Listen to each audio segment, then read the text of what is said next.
My dear students, dear friends, and dear brothers and sisters, once again I welcome to all of you in Dr. Yash Chandra online classes for education. मेरे प्रिय विद्यार्थियों, प्यारे भाई और बहनों, प्यारे साथियों, प्यारे मित्रों, मैं आप सभी लोगों का doctor Yash Chandra online classes for education में बहुत बहुत स्वागत करता हूं। आप सभी लोगों का हार्दिक अभिनंदन है, हार्दिक स्वागत है। प्रिय विद्यार्थियों, पिछली कुछ कक्षाओं से हम सभी लोगों ने एजुकेशन इन बुद्धिस्टिक पीरियड और एजुकेशन इन बुद्धिस्टिक इरा अर्थात बौद्धकालीन शिक्षा के बारे में अध्ययन करना प्रारंभ किया है और उसी के अंतर्गत आज मैं आप सभी लोगों के लिए बहुत ही महत्वपूर्ण टॉपिक, बहुत ही important topic that is the objective और एम्स और गोल्स ऑफ बुद्धिस्टिक एजुकेशन, इसके बारे में चर्चा करने के लिए उपस्थित हुए हैं। प्रिय विद्यार्थियों, बौद्ध शिक्षा के उद्देश्य क्या है या बौद्ध शिक्षा के लक्ष्य क्या है, इसके बारे में हम सभी लोग आज की क्लास में इस वीडियो के अंतर्गत चर्चा करेंगे। और इसी वीडियो में हम सभी लोग जो बौद्ध शिक्षा का एक प्रमुख मार्ग है जिसको हम लोग अष्टांग मार्ग कहते हैं, इसके बारे में भी इस वीडियो के अंतर्गत हम सभी लोग चर्चा करेंगे।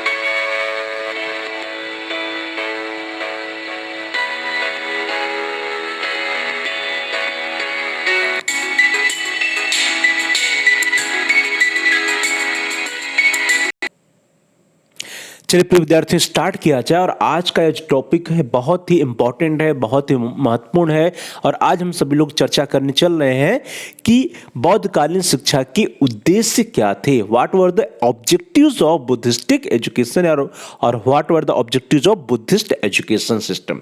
प्रिय विद्यार्थियों, जैसा कि हम सभी लोगों ने पहले भी चर्चा किया था कि जो बौद्धकालीन शिक्षा है वह कहीं न कहीं वैदिक कालीन शिक्षा के समान ही थी, लेकिन वैदिक कालीन शिक्षा का विकसित रूप थी और वैदिक कालीन शिक्षा में जो कमियां थी, जो बुराइयां थी, उन कमियों को दूर करने का प्रयास बौद्धकालीन शिक्षा में किया गया था। उन बुराइयों को दूर करने का प्रयास बौद्धकालीन शिक्षा में किया गया था। उन कमियों को दूर करने के लिए ही बौद्धकालीन शिक्षा का उदय हुआ था। तो प्रिय विद्यार्थियों, जब हम एम्स या ऑब्जेक्टिव्स की बात करते हैं तो बौद्धकालीन शिक्षा के उद्देश्य भी लगभग वैदिक कालीन शिक्षा के उद्देश्यों के समान ही रहे। क्यों? क्योंकि बौद्धकालीन शिक्षा कोई नवीन प्रकार की शिक्षा है, कोई नया धर्म नहीं था, बल्कि क्या था, वैदिक धर्म का ही या वैदिक काल की शिक्षा का ही एक परिमार्जित रूप था। इसलिए ऑब्जेक्टिव्स जो है, जो उद्देश्य है, वह भी लगभग समान ही थे।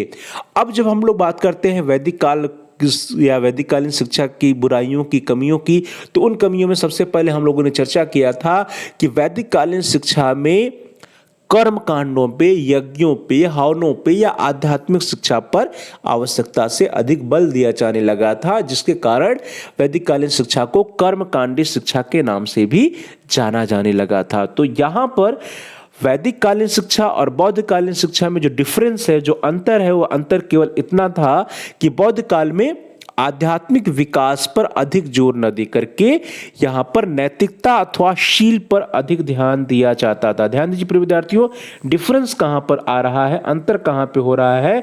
अंतर यह है कि यहाँ पे बौद्ध कालीन शिक्षा में आध्यात्मिक विकास के साथ ही साथ नैतिकता की गुणों का विकास, शील गुणों के विकास पर अधिक बल दिया जाता है। अर्थात मोरल डेवलपमेंट या कैरेक्टर डेवलपमेंट या जो ट्रेड्स होते हैं, जो शील गुण होते हैं, उन शील गुणों के विकास पर अधिक ध्यान दिया जाता था आध्यात्मिक गुणों के विकास के साथ साथ ही। जबकि वैदिक कालीन शिक्षा प्रणाली में आध्यात्मिकता पे या कर्म कांडों पे या यज्ञ हवन करने की विधियों की शिक्षा पर आवश्यकता से अधिक बल दिया गया था। चलिए दोस्तों, आगे बढ़ते हैं। द नेक्स्ट वन इज, आगे जो है नैतिक चरित्र में अन्य गुणों के साथ साथ जो हम बात कर रहे हैं कि बौद्धकालीन शिक्षा में नैतिक चरित्र के गुणों का विकास या नैतिक मोरल डेवलपमेंट, कैरेक्टर डेवलपमेंट या ट्रेड्स डेवलपमेंट पे बल दिया जाता था, तो इन नैतिक चरित्रों में जो सामान्य गुण होते हैं उन सामान्य गुणों के साथ साथ ही उन अन्य गुणों के साथ साथ ही बालकों को दैनिक जीवन में मधुर स्वभाव स्थापित करने, अच्छा आचरण करने, निष्ठावान बनने, कर्तव्य पालन करने तथा पवित्रता जैसे जो गुण होते थे वे सभी गुण निहित होते थे। अर्थात बौद्ध शिक्षा में जो बौद्ध शिक्षा का उद्देश्य रहा, उस उद्देश्य में छात्रों को ऐसे नैतिक गुणों या ऐसे चारित्रिक गुणों का विकास करने का एक प्रमुख उद्देश्य रहा जिसमें जो है बालक जो है अन्य गुणों के साथ साथ दैनिक जीवन में मधुर स्वभाव कर सके, लोगों के साथ, व्यक्तियों के साथ समाज में अच्छा आचरण कर सके, निष्ठावान बन सके और जो भी उसके कर्तव्य हो उन कर्तव्यों का पालन कर सके। तो कर्तव्य पालन की शिक्षा जैसे अनेक जो पवित्र गुण होते हैं, जो पवित्र चरित्र, जो पवित्रता के गुण होते हैं या जो अन्य नैतिक चारित्रिक गुण होते हैं, उन सभी चारित्रिक गुणों को सिखाना या उन सभी चारित्रिक गुणों का विकास करना जो है बौद्धकालीन शिक्षा का एक प्रमुख उद्देश्य माना जाता रहा है। प्रिय विद्यार्थियों, बौद्धकालीन शिक्षा के यदि प्रमुख उद्देश्यों की हम लोग बात करते हैं तो बौद्धकालीन शिक्षा के जो मुख्य उद्देश्य है कुछ इस प्रकार से हैं। द फर्स्ट वन, जो पहला है वो अपने आप में सबसे महत्वपूर्ण उद्देश्य वो क्या है? शिक्षा के माध्यम से निर्वाण की प्राप्ति करना, शिक्षा के माध्यम से मोक्ष की प्राप्ति करना। प्रिय विद्यार्थियों, अटेनमेंट ऑफ साल्वेशन या अटेनमेंट ऑफ निर्वाण, यह जो है बौद्धकालीन शिक्षा का एक प्रमुख उद्देश्य रहा है। अटेनमेंट ऑफ निर्वाण या attainment of solvation, that is शिक्षा के द्वारा या शिक्षा के माध्यम से निर्वाण या मोक्ष की प्राप्ति करना बौद्धकालीन शिक्षा का सबसे प्रमुख उद्देश्य रहा है। और अब यह निर्वाण क्या है, मोक्ष क्या है, निर्वाण या मोक्ष क्या है? जब व्यक्ति को जन्म, जरा और मरण से छुटकारा प्राप्त हो जाता है तो उस स्थिति को हम निर्वाण कहते हैं। और उस स्थिति या निर्वाण या मोक्ष की प्राप्ति कब होगी? जब हमने पिछली क्लास में भी हम लोगों ने चर्चा किया था कि जब ये जो लोभ है, जो मोह है, जो लालसा है, इन सभी लालसाओं से व्यक्ति को मुक्ति मिल जाएगी, तब जो है व्यक्ति बर्थ एंड रीबर्थ की जो साइकिल है, जन्म और पुनर्जन्म का जो चक्र है, उससे व्यक्ति को छुटकारा मिल जाएगा। तब ये जन्म और पुनर्जन्म या बर्थ एंड रीबर्थ या व्यक्ति को जो जरा और मरण, ये सभी जो समस्याएं हैं, ये सभी जो जरा, मरण, जन्म, पुनर्जन्म, इन सब के जो चक्र में फंसा रहता है व्यक्ति, जब इससे व्यक्ति को छुटकारा मिल जाता है तो उस स्थिति को हम निर्वाण या मोक्ष की स्थिति कहते हैं। तो इसी निर्वाण या मोक्ष की प्राप्ति करना बौद्धकालीन शिक्षा का एक प्रमुख उद्देश्य माना जाता है। प्रिय विद्यार्थियों, शिक्षा का प्रमुख उद्देश्य सादा जीवन, उच्च विचार के सिद्धांत को अपनाते हुए समाधि लेना अथवा निर्वाण प्राप्त करना था। ध्यान दीजिए कि जब व्यक्ति को इस सांसारिक जीवन से मुक्ति मिल जाए, जो सांसारिक लोभ है, जो सांसारिक मोह माया है, जो संसार की लालसाएं हैं, जो तृष्णा है, जब इस तृष्णा से मुक्ति मिल जाएगी तो बालक या व्यक्ति जो है सादा जीवन व्यतीत करेगा, सादा जीवन व्यतीत करेगा और उसी के साथ साथ जो उसके विचार होंगे वे विचार भी उच्च विचार होंगे। तो सादा जीवन और उच्च विचार के सिद्धांत को जब व्यक्ति अपनाएगा तो वह समाधि को धारण कर सकता है, वह समाधि की प्राप्ति कर सकता है। और जब समाधि की प्राप्ति करेगा, समाधि लेगा, तब ही उसे निर्वाण की प्राप्ति होगी, अर्थात उसे मोक्ष की प्राप्ति हो पाएगी। तो निर्वाण के लिए, समाधि के लिए हमारे जीवन में उदारता का होना अनिवार्य है, व्यक्ति के जीवन में दया का होना अनिवार्य है, करुणा का होना अनिवार्य है, व्यक्ति को सदा सत्य बोलना चाहिए, तो सत्य के मार्ग पर चलना अनिवार्य है, अहिंसा का पालन करना चाहिए, उसके जीवन में पवित्रता हो, शुद्धता हो, त्याग हो, तप हो और साथ ही साथ वो बलिदान, मानवता, कर्तव्य परायणता, ये जितने भी चारित्रिक गुण हैं, नैतिक गुण हैं या सामाजिक गुण हैं, इन सभी गुणों का जब बालक के अंदर समावेश होता है, इनकलकेशन होता है, इनका विकास होता है, तभी बालक या व्यक्ति निर्वाण की प्राप्ति कर सकता है। तो इस प्रकार से देखा जाए तो बौद्धकालीन शिक्षा का जो प्रमुख उद्देश्य रहा है वह बालक के जीवन में उदारता, दया, करुणा, सत्य, अहिंसा, पवित्रता, शुद्धता, त्याग, तप, बलिदान, मानवता, कर्तव्य परायणता आदि गुणों को विकसित विकसित करने का प्रयास बौद्धकालीन शिक्षा के द्वारा किया गया था। प्रिय विद्यार्थियों, निर्वाण प्राप्ति के उद्देश्य से जो बौद्ध भिक्षु हुआ करते थे वे बौद्ध भिक्षु एक विशेष प्रकार का सादा वस्त्र पहनते थे। और वह कैसा सादा वस्त्र था? वो बहुत ही अत्यधिक सादा पहनावा होता था। सादा पहनावा वे धारण करते थे और उस पहनावे को चीवर के नाम से जाना जाता था। आप सभी लोगों ने कभी जब बौद्ध भिक्षु को देखा होगा तो उनका जो पहनावा होता है वह बहुत ही सादा पहनावा होता है और उस पहनावे को या उस ड्रेस को, उस वस्त्र को चीवर के नाम से जाना जाता है। तो बौद्ध भिक्षु जो होते थे वे चीवर धारण करते थे और साथ ही साथ अपने साथ एक भिक्षा का पात्र रखते थे। वे उसी भिक्षा के पात्र में भिक्षा लेते थे, सादा भोजन करते थे और पेड़ों के नीचे भूमि पर ही सोते थे। ध्यान दीजिए कि सादा वस्त्र धारण करना, एक भिक्षा पात्र अपने साथ रखना और भिक्षा लेना और भिक्षा लेकर के सादा भोजन ग्रहण करना और पेड़ों के नीचे भूमि पर सोना, ये सभी क्या है? एक सादा जीवन व्यतीत करने का लक्षण है। तो सादा जीवन व्यतीत करते थे बौद्ध भिक्षु बौद्धकालीन शिक्षा के दौरान। और जो उनकी मिनिमम रिक्वायरमेंट्स होती थी, जो उनकी अपनी न्यूनतम आवश्यकता होती थी, उस न्यूनतम आवश्यकता की जो पूर्ति होती थी वह भिक्षा संग्रह से करते थे। तो अपनी न्यूनतम आवश्यकता से अधिक वे भिक्षा संग्रह भी नहीं करते थे, अर्थात जो मिनिमम रिक्वायरमेंट्स होती थी उससे अधिक वे भिक्षा संग्रह नहीं करते थे, अर्थात उतना ही भिक्षा लेते थे, उतना ही भिक्षा का संग्रह करते थे जितने में उनकी आवश्यकताओं की पूर्ति हो जाए और आवश्यकता से अधिक भिक्षा नहीं लेते थे। क्यों नहीं लेते थे? क्योंकि बौद्ध शिक्षा का एक उद्देश्य ही रहा है कि जो व्यक्ति के अंदर लालसा है, तृष्णा है, उस तृष्णा से मुक्ति हो जाए। तो जब आप आवश्यकता से अधिक किसी भी वस्तु का संग्रह अपने पास करते हैं तो वहां पर आपके अंदर लालच होती है, मोह होता है, लोभ होता है।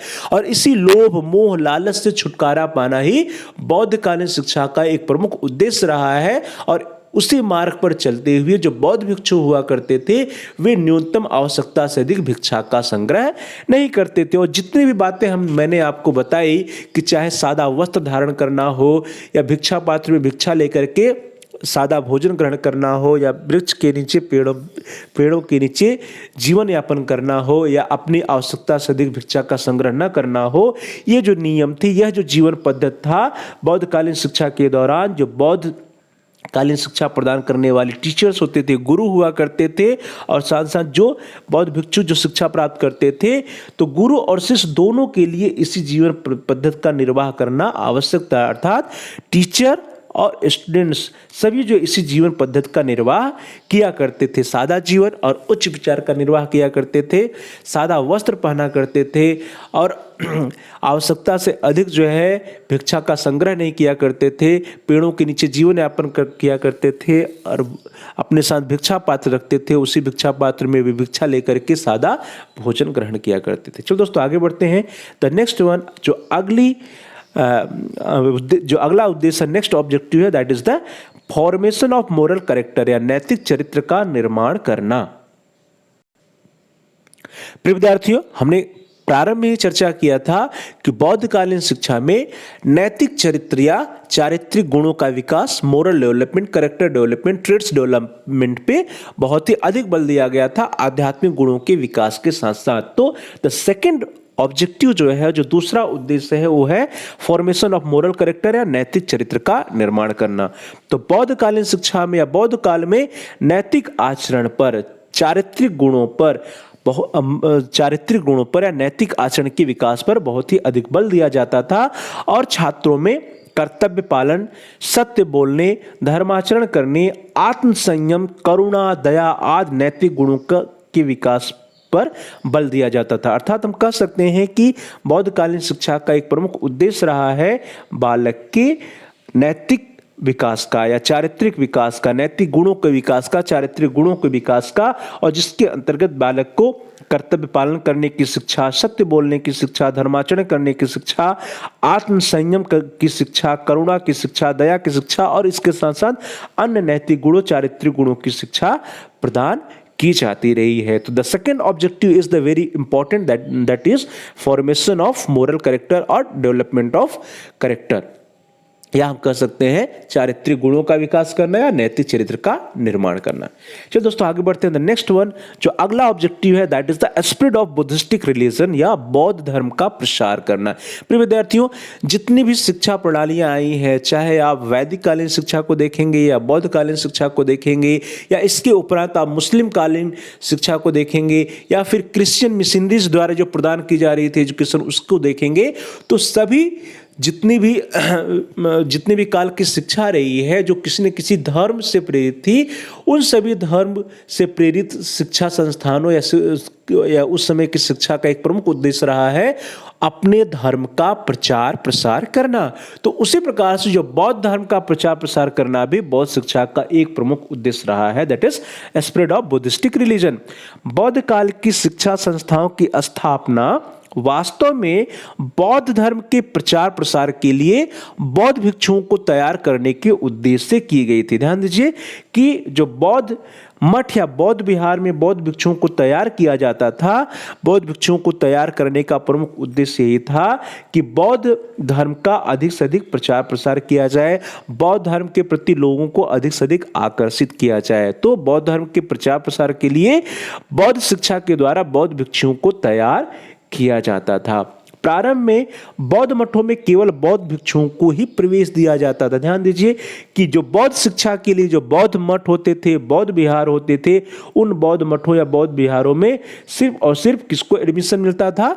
सिर्फ और सिर्फ बौद्ध भिक्षु जो होता था, अर्थात ऐसे व्यक्ति जिन्होंने बौद्ध धर्म को स्वीकार कर लिया है, उन्हीं का एडमिशन होता था, उन्हीं को प्रवेश दिया जाता था।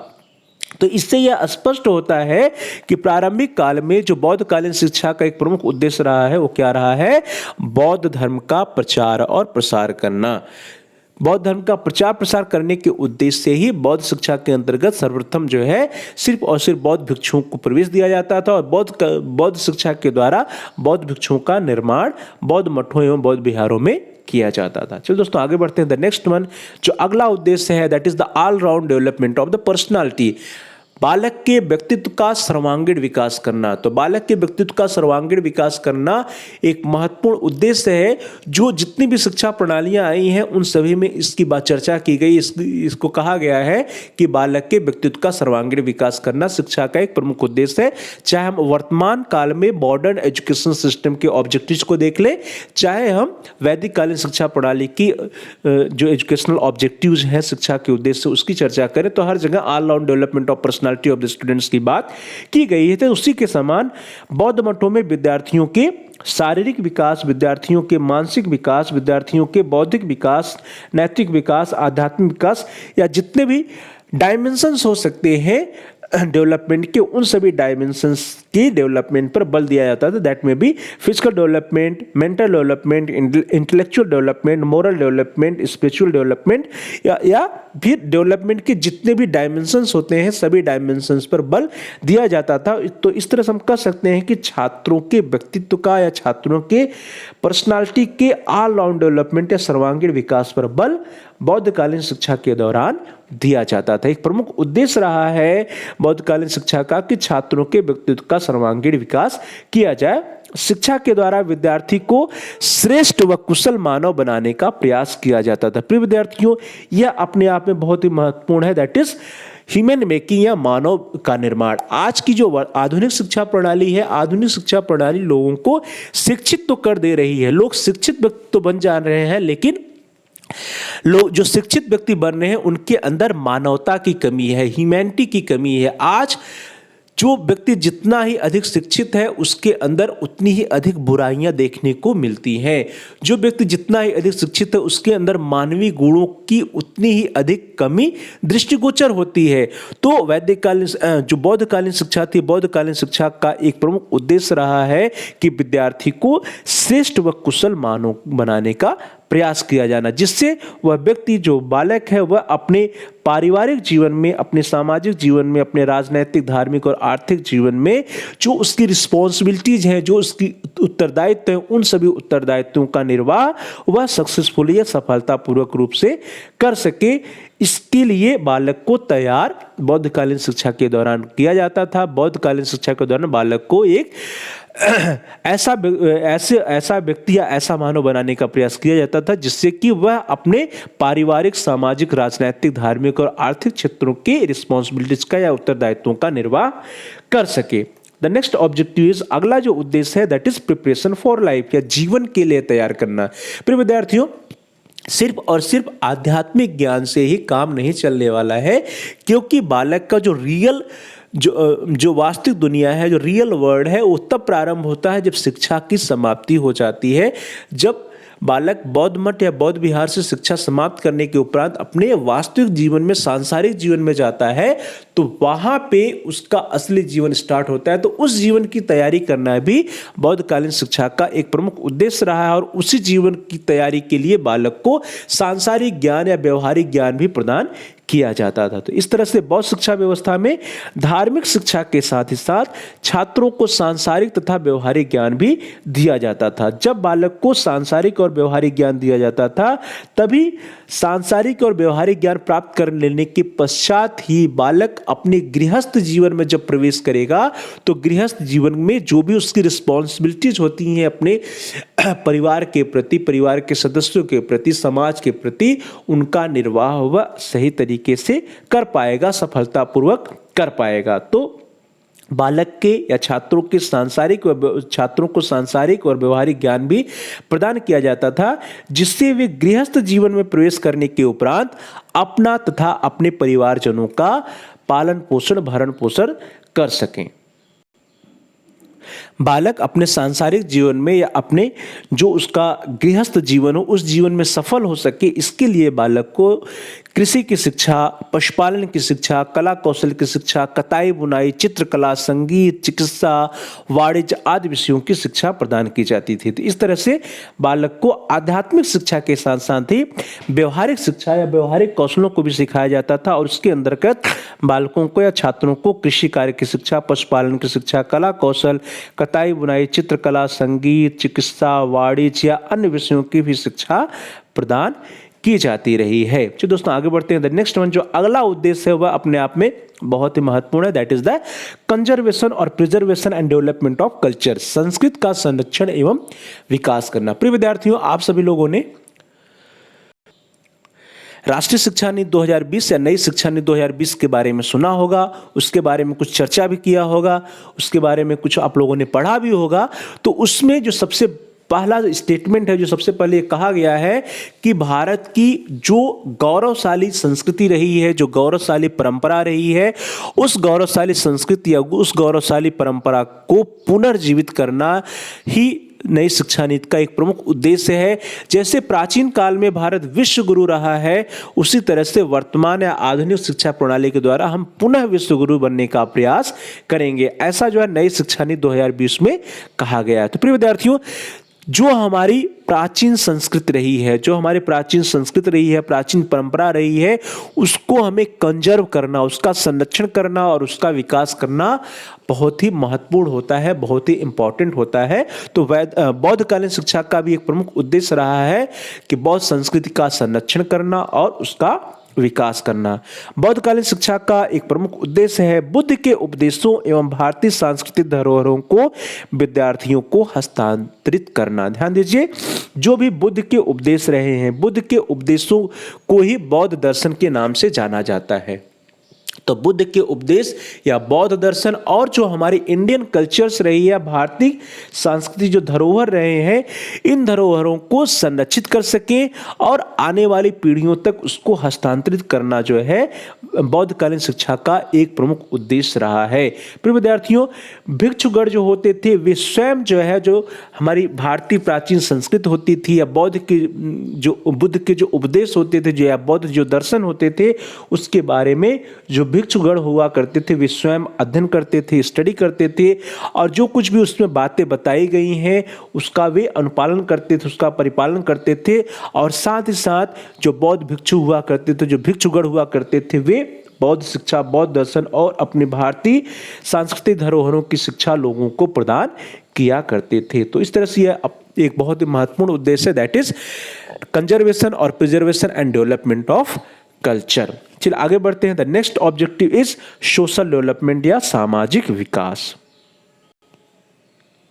प्रिय विद्यार्थियों, अगला जो उद्देश्य है वो बहुत ही महत्वपूर्ण है, दैट इज सोशल डेवलपमेंट या सामाजिक विकास। और इसके अंतर्गत बौद्धकालीन शिक्षा में बालकों को या छात्रों को सामाजिक योग्यताओं, सामाजिक गुणों, सामाजिक क्षमताओं या उन कौशलों के विकास पर बल दिया जाता था जिसके द्वारा बालक जो है समाज में अपने आप को एडजस्ट कर सके और जो भी जनतांत्रिक मूल्य हैं, जो लोकतांत्रिक मूल्य है या जनतांत्रिक दृष्टिकोण है, उसके विकास पर बल दिया जाता था। तो प्रिय विद्यार्थियों, बौद्ध दर्शन में सामाजिक आचार विचार की शिक्षा को महत्व दिया जाता था और सामाजिक आचार विचार की शिक्षा को महत्व दिए जाने से व्यक्तियों में या बालकों में सामाजिक योग्यताओं और सामाजिक क्षमता का विकास होता था। तो सामाजिक योग्यता और जब सामाजिक क्षमता का विकास हो जाता था तो बालक जो है समाज में अपने आप को एडजस्ट करने के योग्य हो जाता था। अपने आप को लोगों के साथ कैसे संबंध स्थापित करना है, लोगों के साथ कैसे समायोजन करना है, समाज में कैसे एडजस्टमेंट करना है, समाज में कैसे समायोजन स्थापित करना है,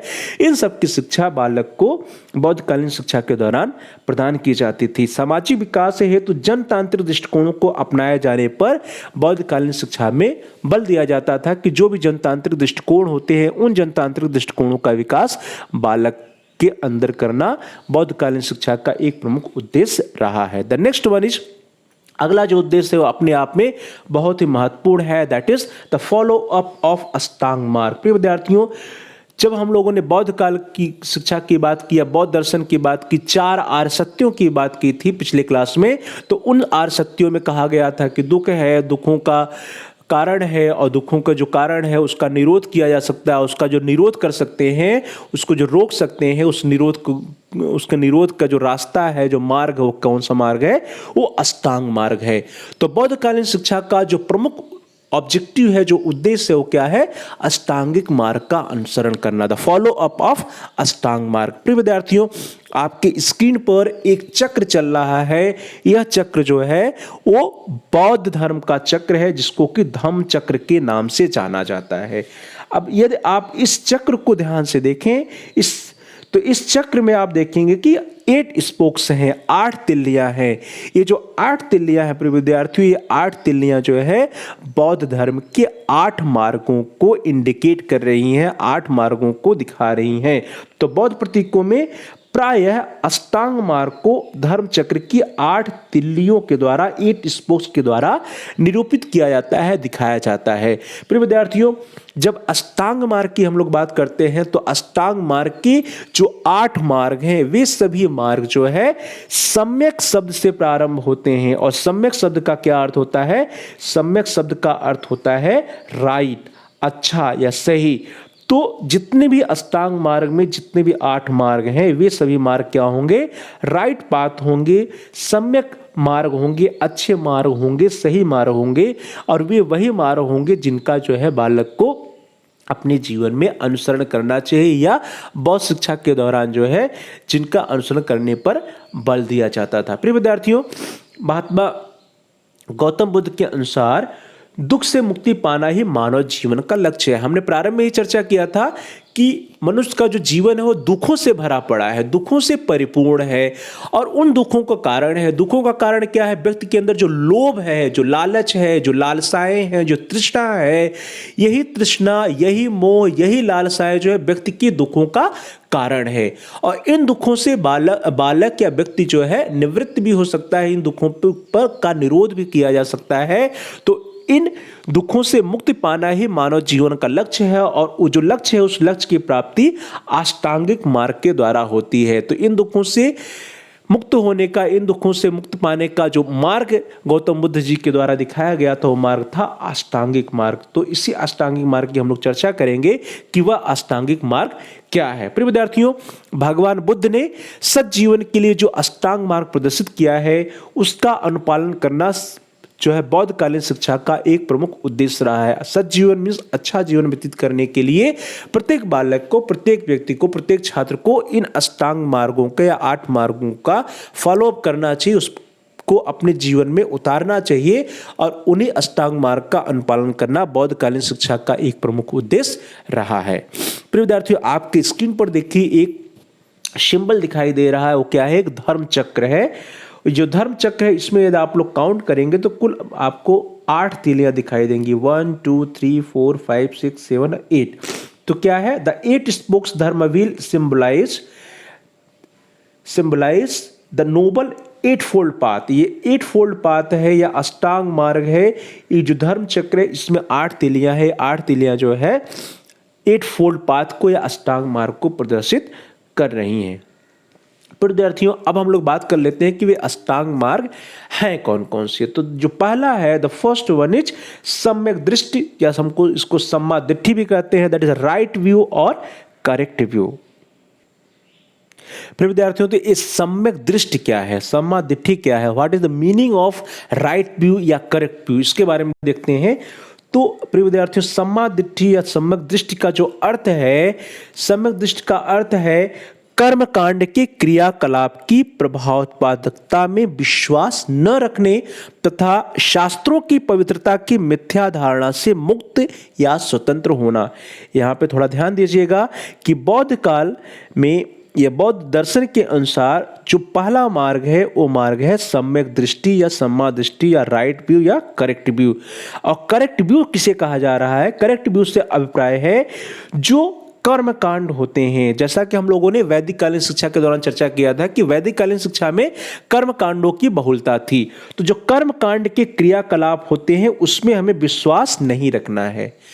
या शास्त्रों की पवित्रता की जो बात की जाती है कि जो भी धार्मिक शास्त्र हैं वे सभी धार्मिक शास्त्र पवित्र हैं, यह भी एक मिथ्या धारणा है। इससे मुक्त होना, इससे स्वतंत्र होना ही सम्यक दृष्टि है या सम्मा दृष्टि है, राइट व्यू या करेक्ट व्यू है। तो कहने का अभिप्राय यह है कि जो कर्म कांड होते हैं इन कर्म कांडों में विश्वास न रखना, और जो शास्त्र है, शास्त्रों की पवित्रता जो है इसकी धारणा से, इसकी जो मिथ्या धारणा है इससे मुक्त होने का हमें प्रयास करना चाहिए, वही सम्यक दृष्टि है।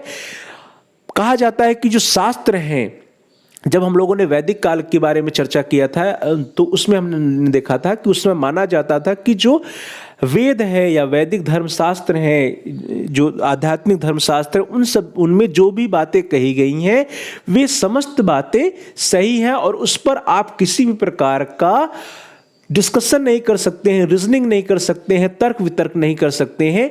तो ऐसा उसी का जस्ट जो है अपोजिट यहाँ पर विरोध किया गया है बौद्ध दर्शन में। और बौद्ध दर्शन में कहा गया है कि जो शास्त्र हैं उनकी शास्त्रों की पवित्रता की मिथ्या धारणा से हमें मुक्त होना पड़ेगा, स्वतंत्र होना पड़ेगा। जो कुछ भी धार्मिक शास्त्रों में कहा गया है उस पर हमें डिस्कशन करना होगा, उस पर हमें सत्य और असत्य की कसौटी पर उसको कसना पड़ेगा, उस पर रीजनिंग करना पड़ेगा, उस पर लॉजिकल थिंकिंग करना आवश्यक है। प्रिय विद्यार्थियों, जो सम्मा दृष्टि है या सम्यक दृष्टि है, सम्मा दिट्ठी या सम्यक दृष्टि का अर्थ अंधविश्वास तथा अलौकिकता का त्याग करने से है। अंधविश्वास क्या होता है? अंधविश्वास है जिसको हम लोग सुपरस्टिशन कहते हैं। अंधविश्वास में व्यक्ति जो भी बातें धार्मिक शास्त्रों में कही गई है या कोई भी बात होता है उसका बिना तर्क वितर्क के, बिना किसी लॉजिक के उसको जब हम स्वीकार कर लेते हैं तो उसी को हमें अंधविश्वास के नाम से जाना जाता है। तो अंधविश्वास तब उत्पन्न होता है जब व्यक्ति रीजनिंग नहीं करता है, तर्क वितर्क नहीं करता है, जो भी बातें उसको बताई जाती है फिर जो भी धर्म शास्त्रों में बातें कही गई हैं उसको एज इट स्वीकार कर लेना और यह मानना कि जो भी बातें धर्म ग्रंथों में कही गई हैं वह एकदम सत्य हैं। तो जब हम उसको सत्य मानते हैं और उस पर जो है अपने सत्य असत्य या तर्क वितर्क की कसौटी पर उसको नहीं कसते हैं तो अंधविश्वास कहलाता है। तो अंधविश्वास तथा अलौकिकता का त्याग करना ही सम्यक दृष्टि है या सम्मा दिट्ठी के नाम से जाना जाता है। प्रिय विद्यार्थियों, सम्मा दिट्ठी से अभिप्राय ऐसे सभी मिथ्या धारणाओं का त्याग करने से है जो कल्पना मात्र है और जो यथार्थता अथवा अनुभव पर आधारित नहीं होती। ध्यान दीजिए कि जहां पर हम बात करते हैं अंधविश्वास की, तो अंधविश्वास हमेशा कल्पना मात्र होता है, अर्थात हम कल्पना करते हैं, मानते हैं कि ऐसा होता है, जबकि उसका जो है रियलिटी से, उसका यथार्थता से कोई संबंध नहीं होता है। उसको हम अनुभव नहीं कर सकते हैं, उसको हम देख नहीं सकते हैं, उस पर हम तर्क वितर्क नहीं कर सकते हैं। तो जो ऐसी मिथ्या धारणाएं व्यक्ति के जीवन में समावेशित हो जाती हैं, व्यक्ति मिथ्या धारणाओं पर विश्वास करने लगता है, तो वहां पर अंधविश्वास होती है। तो सम्मा दृष्टि से अभिप्राय या सम्यक दृष्टि से अभिप्राय ऐसी सभी मिथ्या धारणाओं को त्याग देने से है जो सिर्फ और सिर्फ कल्पना मात्र है, जिसका रियलिटी से, यथार्थता से अथवा अनुभव से कोई भी संबंध नहीं होता है, जो अनुभव पर आधारित नहीं होती हैं और जिसके कारण जो है समाज में अंधविश्वास को बढ़ावा मिलता है, तो उसको त्याग देना ही सम्यक दृष्टि है। फिर विद्यार्थियों, सम्यक दृष्टि के लिए स्वतंत्र मन और स्वतंत्र विचार का होना आवश्यक है। और जब हम स्वतंत्र मन और स्वतंत्र विचार की बात करते हैं तो वहां पर हमें जो है डिस्कशन करने, तर्क वितर्क करने, लॉजिक करने की स्वतंत्रता होती है कि जो कुछ भी बातें हमको धर्म ग्रंथों के द्वारा बताई जा रही हैं या जो कुछ भी बातें हमको बताई जा रही है उस पर सबसे पहले हमें तर्क वितर्क करना चाहिए कि क्या वास्तव में वर्तमान जो परिस्थिति चल रही है, जो करंट सिचुएशन है, इस सिचुएशन में, इस परिस्थिति में वे बातें उपयोगी हैं या अनुपयोगी हैं, वे बातें सही हैं या गलत हैं। जब इस पर हम विचार विमर्श करते हैं और इस विचार विमर्श करने के बाद, डिस्कशन करने के बाद उसको हम स्वीकार या अस्वीकार, एक्सेप्ट या रिजेक्ट करते हैं, तब तो ठीक है। उसके लिए स्वतंत्र विचार का होना आवश्यक है, स्वतंत्र मन का होना आवश्यक है। और जब स्वतंत्र मन और स्वतंत्र विचार होगा तभी हमारे अंदर सम्यक दृष्टि का विकास हो जाएगा। प्रिय विद्यार्थियों, अविद्या का विनाश ही सम्यक दृष्टि या सम्यक दृष्टि का मूल उद्देश्य है। तो सम्यक दृष्टि का जो मूल उद्देश्य है वो क्या है? अविद्या का विनाश है। जो अज्ञानता है उस अज्ञानता का विनाश ही सम्यक दृष्टि का प्रमुख उद्देश्य रहा है।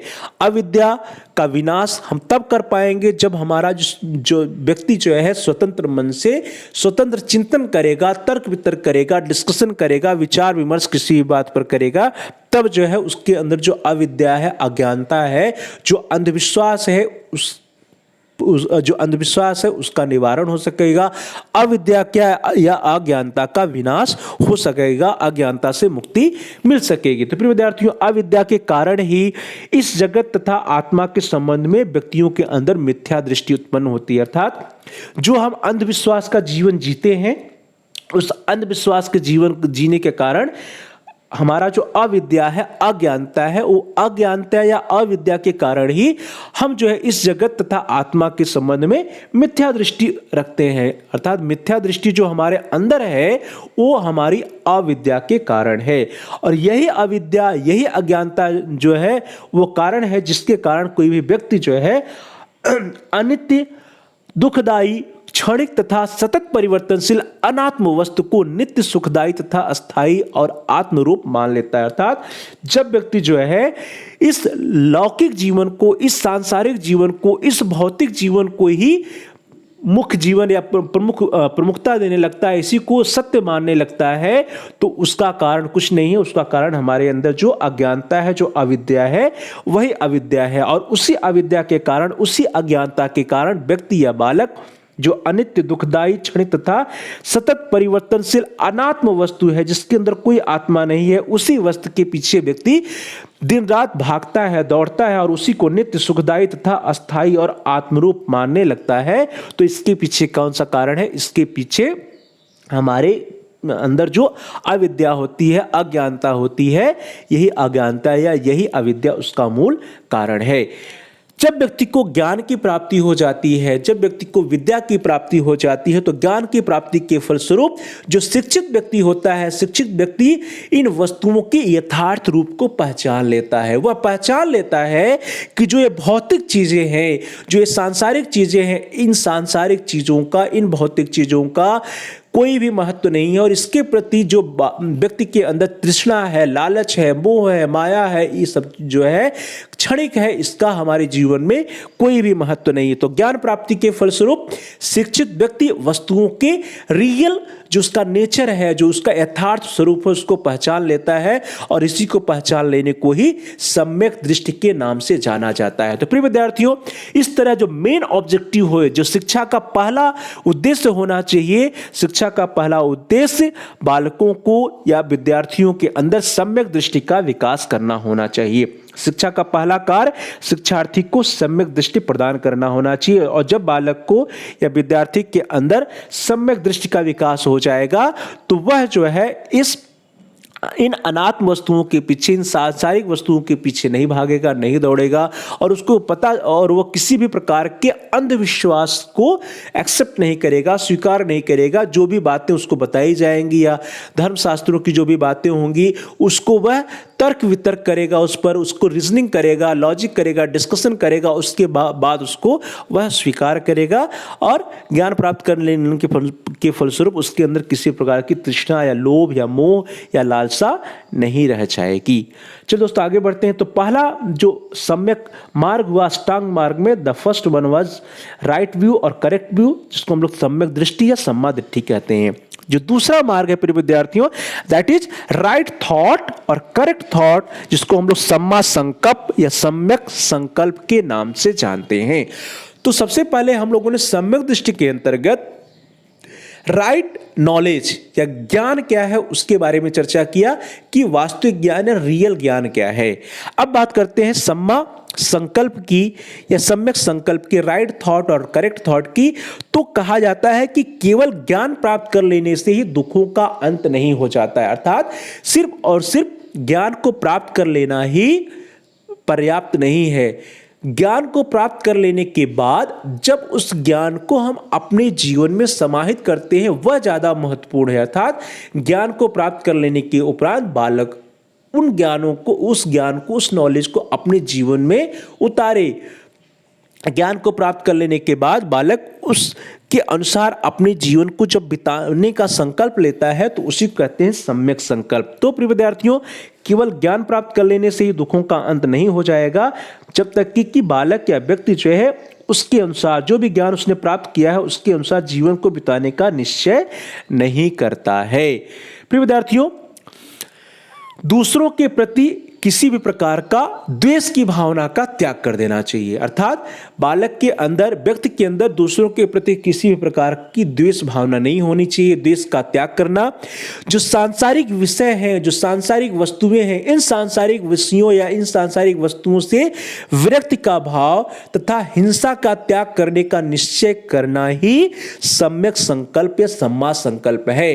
अर्थात व्यक्ति के अंदर, बालक के अंदर जब किसी प्रकार का कोई भी द्वेष भाव नहीं रह जाएगा, जब सांसारिक विषय या सांसारिक वस्तुओं के प्रति विरक्ति का भाव होगा, अर्थात सांसारिक विषयों के प्रति किसी प्रकार की कोई भी तृष्णा, मोह, माया, लालसा, लालच नहीं रह जाएगा, जब बालक जो है अहिंसा के रास्ते पर चलेगा, हिंसा का त्याग कर देगा, तब उसे कहेंगे कि वह सम्यक संकल्प या सम्मा संकल्प के रास्ते पर चलता है, और इसी का नाम क्या है, सत संकल्प है या सम्मा संकल्प है। तो इस प्रकार से जो एजुकेशन के ऑब्जेक्टिव होने चाहिए, जो शिक्षा का उद्देश्य होना चाहिए, जो बौद्धकालीन शिक्षा का जो दूसरा प्रमुख उद्देश्य है वो क्या है, छात्र को सम्यक संकल्प करने में सहायता करना, अर्थात करेक्ट थॉट या राइट थॉट या सम्मा संकल्प या सम्मा संकल्प के रास्ते पर ले जाना ही शिक्षा का प्रमुख उद्देश्य होता है। प्रिय विद्यार्थियों, हर मनुष्य के कुछ उद्देश्य, आकांक्षाएं और महत्वाकांक्षाएं होती हैं।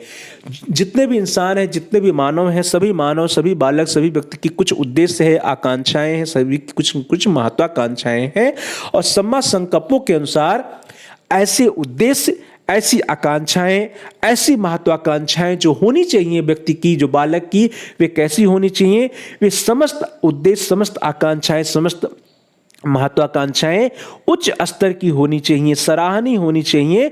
अर्थात कभी भी व्यक्ति की उद्देश्य, व्यक्ति की आकांक्षाएं, व्यक्ति की जो महत्वाकांक्षाएं हैं वे निम्न स्तर की या अयोग्य नहीं होनी चाहिए। ऐसी उसकी महत्वाकांक्षाएं, आकांक्षाएं या जीवन का उद्देश्य होना चाहिए जो कि क्या हो, हाई लेवल का हो, उच्च स्तर का हो, सराहनीय हो, जिससे पूरे समाज का, पूरे मानवता का कल्याण हो। ऐसी हमारे उद्देश्य, ऐसी हमारी आकांक्षाएं होनी चाहिए, ऐसी हमारी महत्वाकांक्षाएं होनी चाहिए, न कि सांसारिक विषयों का या फिर ये जो लौकिक विषय होते हैं, जो अनात्म वस्तुएं होती हैं, उनकी प्राप्ति करना हमारे जीवन का उद्देश्य होना चाहिए। चल दोस्तों आगे बढ़ते हैं। द नेक्स्ट वन, जो अगला पाथ है, जो अगला रास्ता है, जो अगला मार्ग है, उसको कहते हैं सम्यक वाक या सम्मा वाचा, दैट इज राइट स्पीच और करेक्ट स्पीच। प्रिय विद्यार्थियों, सम्मा वाचा या सम्यक वाणी की जो विशेषताएं हैं, कुछ विशेषताएं इस प्रकार से है, अर्थात प्रत्येक बालक, प्रत्येक छात्र में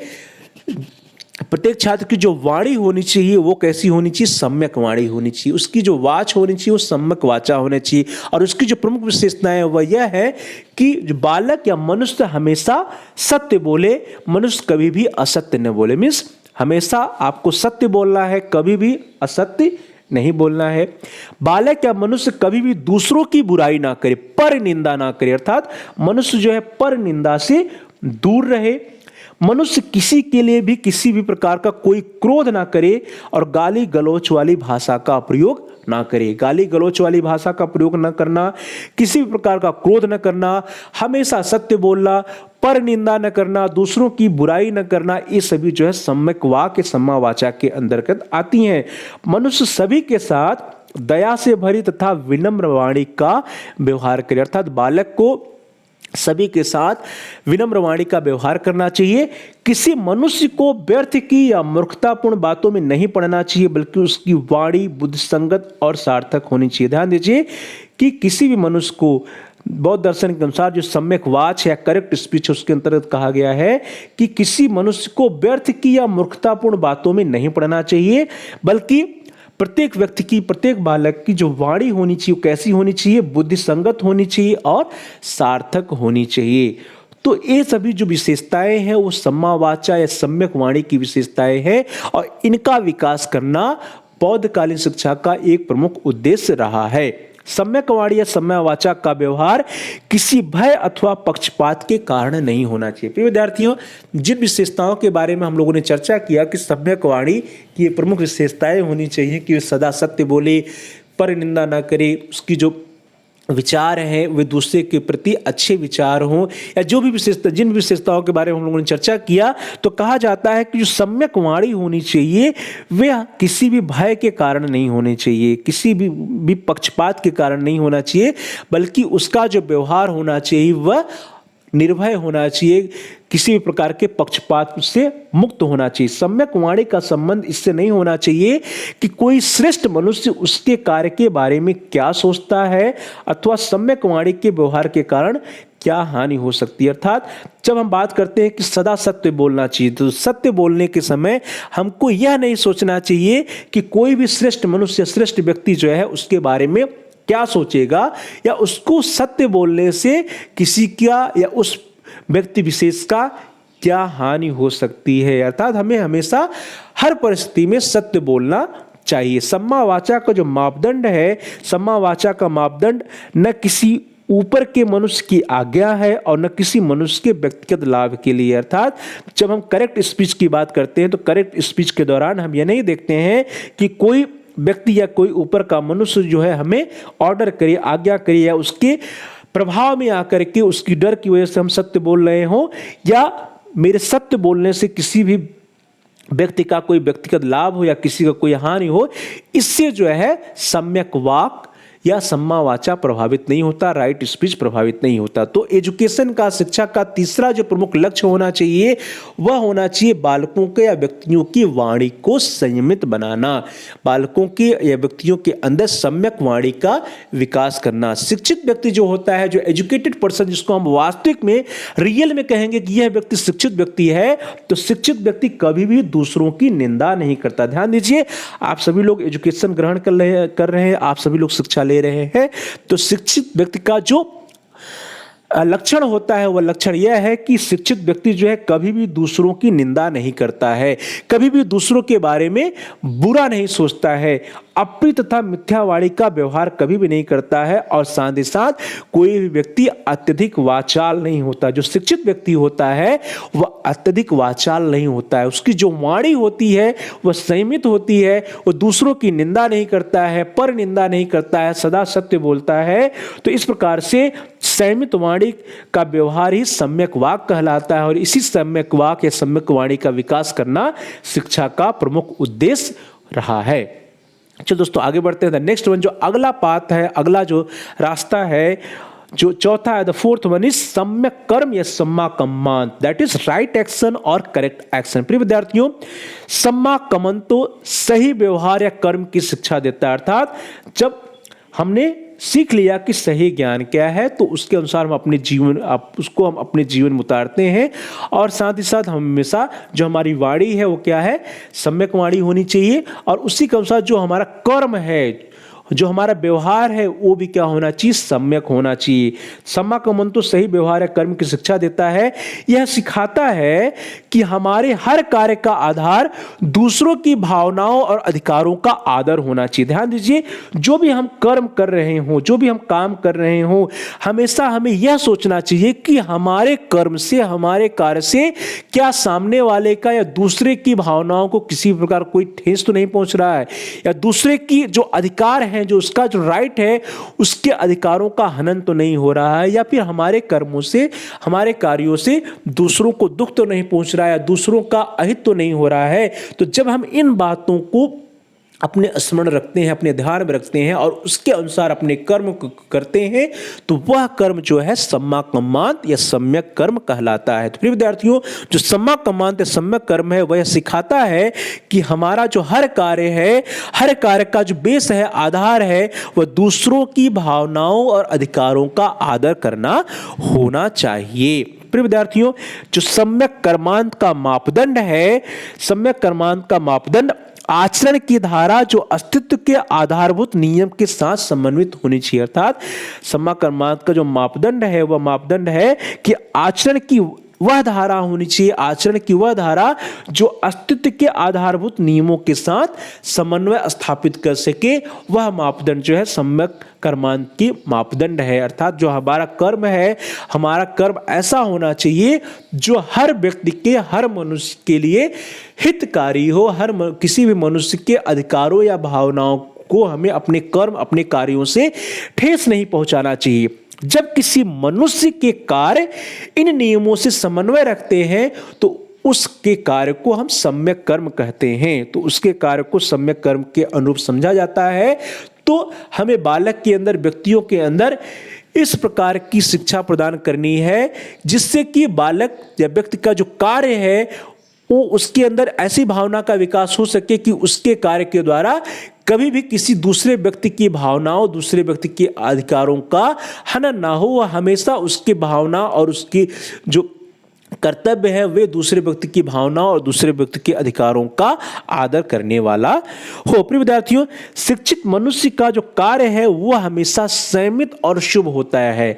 अर्थात वास्तव में जिसे हम रियली एजुकेटेड पर्सन कहेंगे, तो रियली एजुकेटेड पर्सन या वास्तविक शिक्षित व्यक्ति जो होगा, उस शिक्षित व्यक्ति के जो कार्य होंगे वे हमेशा संयमित होते हैं, वे हमेशा शुभ होते हैं। उसके कार्य ऐसे होते हैं जिससे सामने वाले को कभी भी दुख नहीं पहुंचता है, सामने वाले के अधिकारों का हनन नहीं होता है, सामने वाले या दूसरों की भावनाओं को कभी भी ठेस न पहुंचे, ऐसा कार्य होता है एक शिक्षित व्यक्ति का कार्य। सम्यक संकल्प तथा सम्यक वाणी और सम्यक कर्म के पालन में सहायक होते हैं। अर्थात जब व्यक्ति जो है सम्यक संकल्प करता है, उसकी वाणी जो सम्यक वाणी होती है, तभी व्यक्ति जो है सम्यक कर्म के रास्ते पर चल सकता है। अर्थात सम्यक कर्म या राइट एक्शन, करेक्ट एक्शन के लिए जरूरी है कि व्यक्ति जो है कि अंदर सम्यक दृष्टि हो, सम्यक संकल्प हो, सम्यक वाणी हो। प्रिय विद्यार्थियों, अहिंसा, सत्य, आस्ते तथा इंद्रिय संयम ही सम्यक कर्म माने जाते हैं। अर्थात जो हमारा कर्म है, जो हमारे काम है, जो हमारा एक्शन है, वो कैसा एक्शन हो, वो अहिंसा वाला एक्शन हो। अर्थात हमें हमारे कर्म में हिंसा नहीं होनी चाहिए, हमें हमेशा सत्य बोलना चाहिए। अस्ते अर्थात किसी प्रकार का चोरी नहीं करना, और हमारे जो इंद्रियां हैं उन इंद्रियों पे हमें कंट्रोल होना चाहिए। इंद्रिय जो संयम है, ये सभी जो कर्म है सम्यक कर्म के अंतर्गत आते हैं। तो फिर विद्यार्थी, इस तरह से जो फोर्थ एम्स ऑफ एजुकेशन है वो विद्यार्थियों के अंदर सम्यक कर्म या सम्मा कम्मांत का विकास करना ही बौद्धकालीन शिक्षा का चौथा प्रमुख उद्देश्य माना जाएगा अष्टांग मार्ग के अनुसार। चलिए आगे बढ़ते हैं। पांचवा जो मार्ग है, द फिफ्थ वन इज सम्यक आजीविका या सम्मा आजीव, दैट इज राइट और करेक्ट लाइवलीहुड। प्रिय विद्यार्थियों, जैसा कि हम सभी लोग जानते हैं कि प्रत्येक व्यक्ति जो है अपना जीविका कमाता है। तो जीविका कमाने में हर व्यक्ति नौकरी करता है, चाकरी करता है, किसी न किसी रूप से अपना जीविका कमाता है।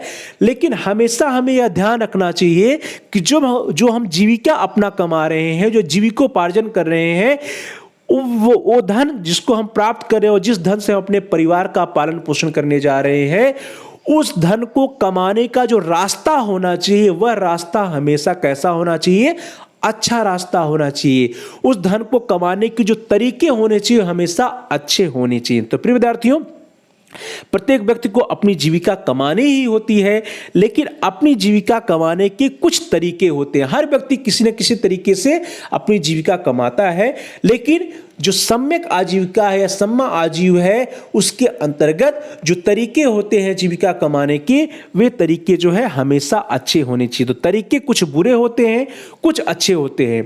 बुरे तरीके वे तरीके हैं जिसके द्वारा हम किसी व्यक्ति को चोट पहुंचाते हैं, किसी व्यक्ति के साथ हम अन्याय करते हैं। अर्थात जब हमारा जीविका कमाने का जो तरीका होता है, जिस तरीके के दौरान हम सामने वाले का अहित कर देते हैं, सामने वाले के साथ अन्याय करते हैं, सामने वाले को हम दुख पहुंचाते हैं, चोट पहुंचाते हैं, तो अर्थात हमारा जीविका कमाने का जो वह रास्ता है, जो तरीका है, वो क्या है?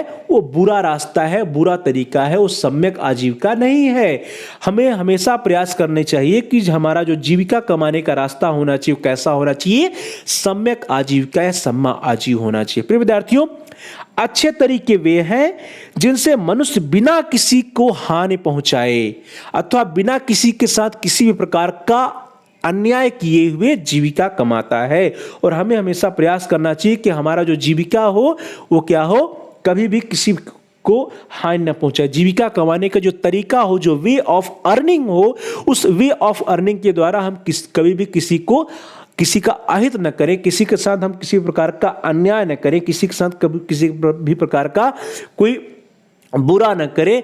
ऐसे तरीकों को अपना करके हमें अपने आजीविका को कमाना चाहिए, अपने जीविकोपार्जन करना चाहिए। प्रिय विद्यार्थियों, जो रियली एजुकेटेड पर्सन होता है, जो शिक्षित मनुष्य होता है, तो शिक्षित मनुष्य की जीवन तथा व्यवहार में इस प्रकार का रूपांतरण होना चाहिए कि वह हमेशा शुद्ध उपाय से ही अपना तथा अपने परिवार का पालन पोषण कर सके। प्रिय विद्यार्थियों, वर्तमान समय या आधुनिक शिक्षा प्रणाली में यह देखने में आता है कि जो व्यक्ति जितना ही अधिक शिक्षित होता है, वह व्यक्ति उतने ही गलत तरीकों को अपना करके जीविकोपार्जन कर रहा है।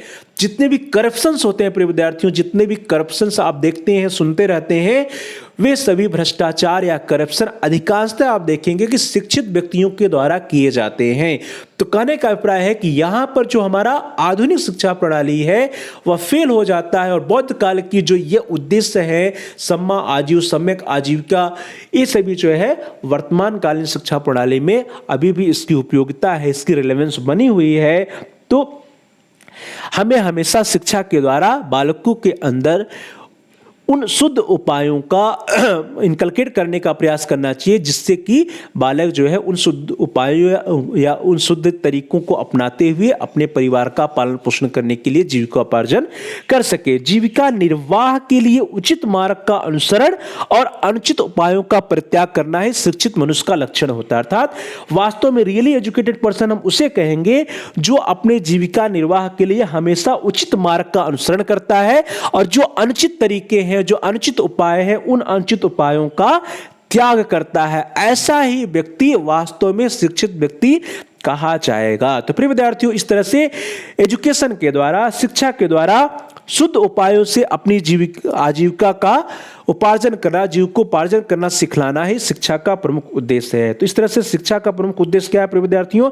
एजुकेशन का जो मेन एम्स है वह बालकों को, व्यक्तियों को यह सिखाना कि वह शुद्ध उपायों से ही अपना जीविकोपार्जन करे, अपने आजीविका का उपार्जन करे।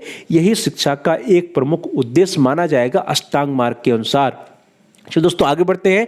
द नेक्स्ट वन इज, अगला जो अष्टांग मार्ग में जो छठा मार्ग है, दैट इज राइट एफर्ट और करेक्ट एफर्ट, जिसको हम लोग सम्यक व्यायाम या सम्मा व्यायाम भी कहते हैं।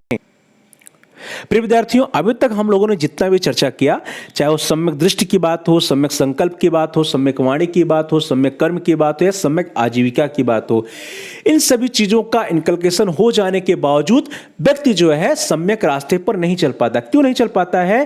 क्योंकि जो हमारे अंदर मूलबद्ध कुसंस्कार हैं, जो हमारे अंदर पहले से पड़ा हुआ कुसंस्कार है, जो हमारे अंदर बुराइयां हैं, वह बुराइयां हमेशा व्यक्ति को सही मार्ग पर या सन्मार्ग पर चलने से रोकती हैं, वह विचलित करती हैं। जो हमारा मन है, हमारे मन पर नियंत्रण नहीं होता और हमारा मन की बात को जब हम सुनते हैं तो हमेशा हम गलत रास्ते पर जाते हैं। तो फिर विद्यार्थियों, इस तरह से सम्यक दृष्टि, सम्यक संकल्प, सम्यक वाणी, सम्यक कर्म और सम्यक आजीविका की गुण विकसित हो जाने के बावजूद व्यक्ति जो है, जो बालक है, वह अपने पुराने मूलबद्ध कुसंस्कारों के कारण सन्मार्ग से विचलित हो सकते हैं और हमारे मन में पुनः बुरे विचार उत्पन्न होने लगते हैं। तो ध्यान दीजिए, जो व्यक्ति के अंदर कुसंस्कार हैं, जो हमारा मन है, जो कहते हैं कि मन बड़ा चंचल है, तो मन की चंचलता के कारण हमारे अंदर मूलबद्ध जो कुसंस्कार है, उन कुसंस्कारों के कारण व्यक्ति या बालक जो है वो सन्मार्ग से विचलित होने लगता है।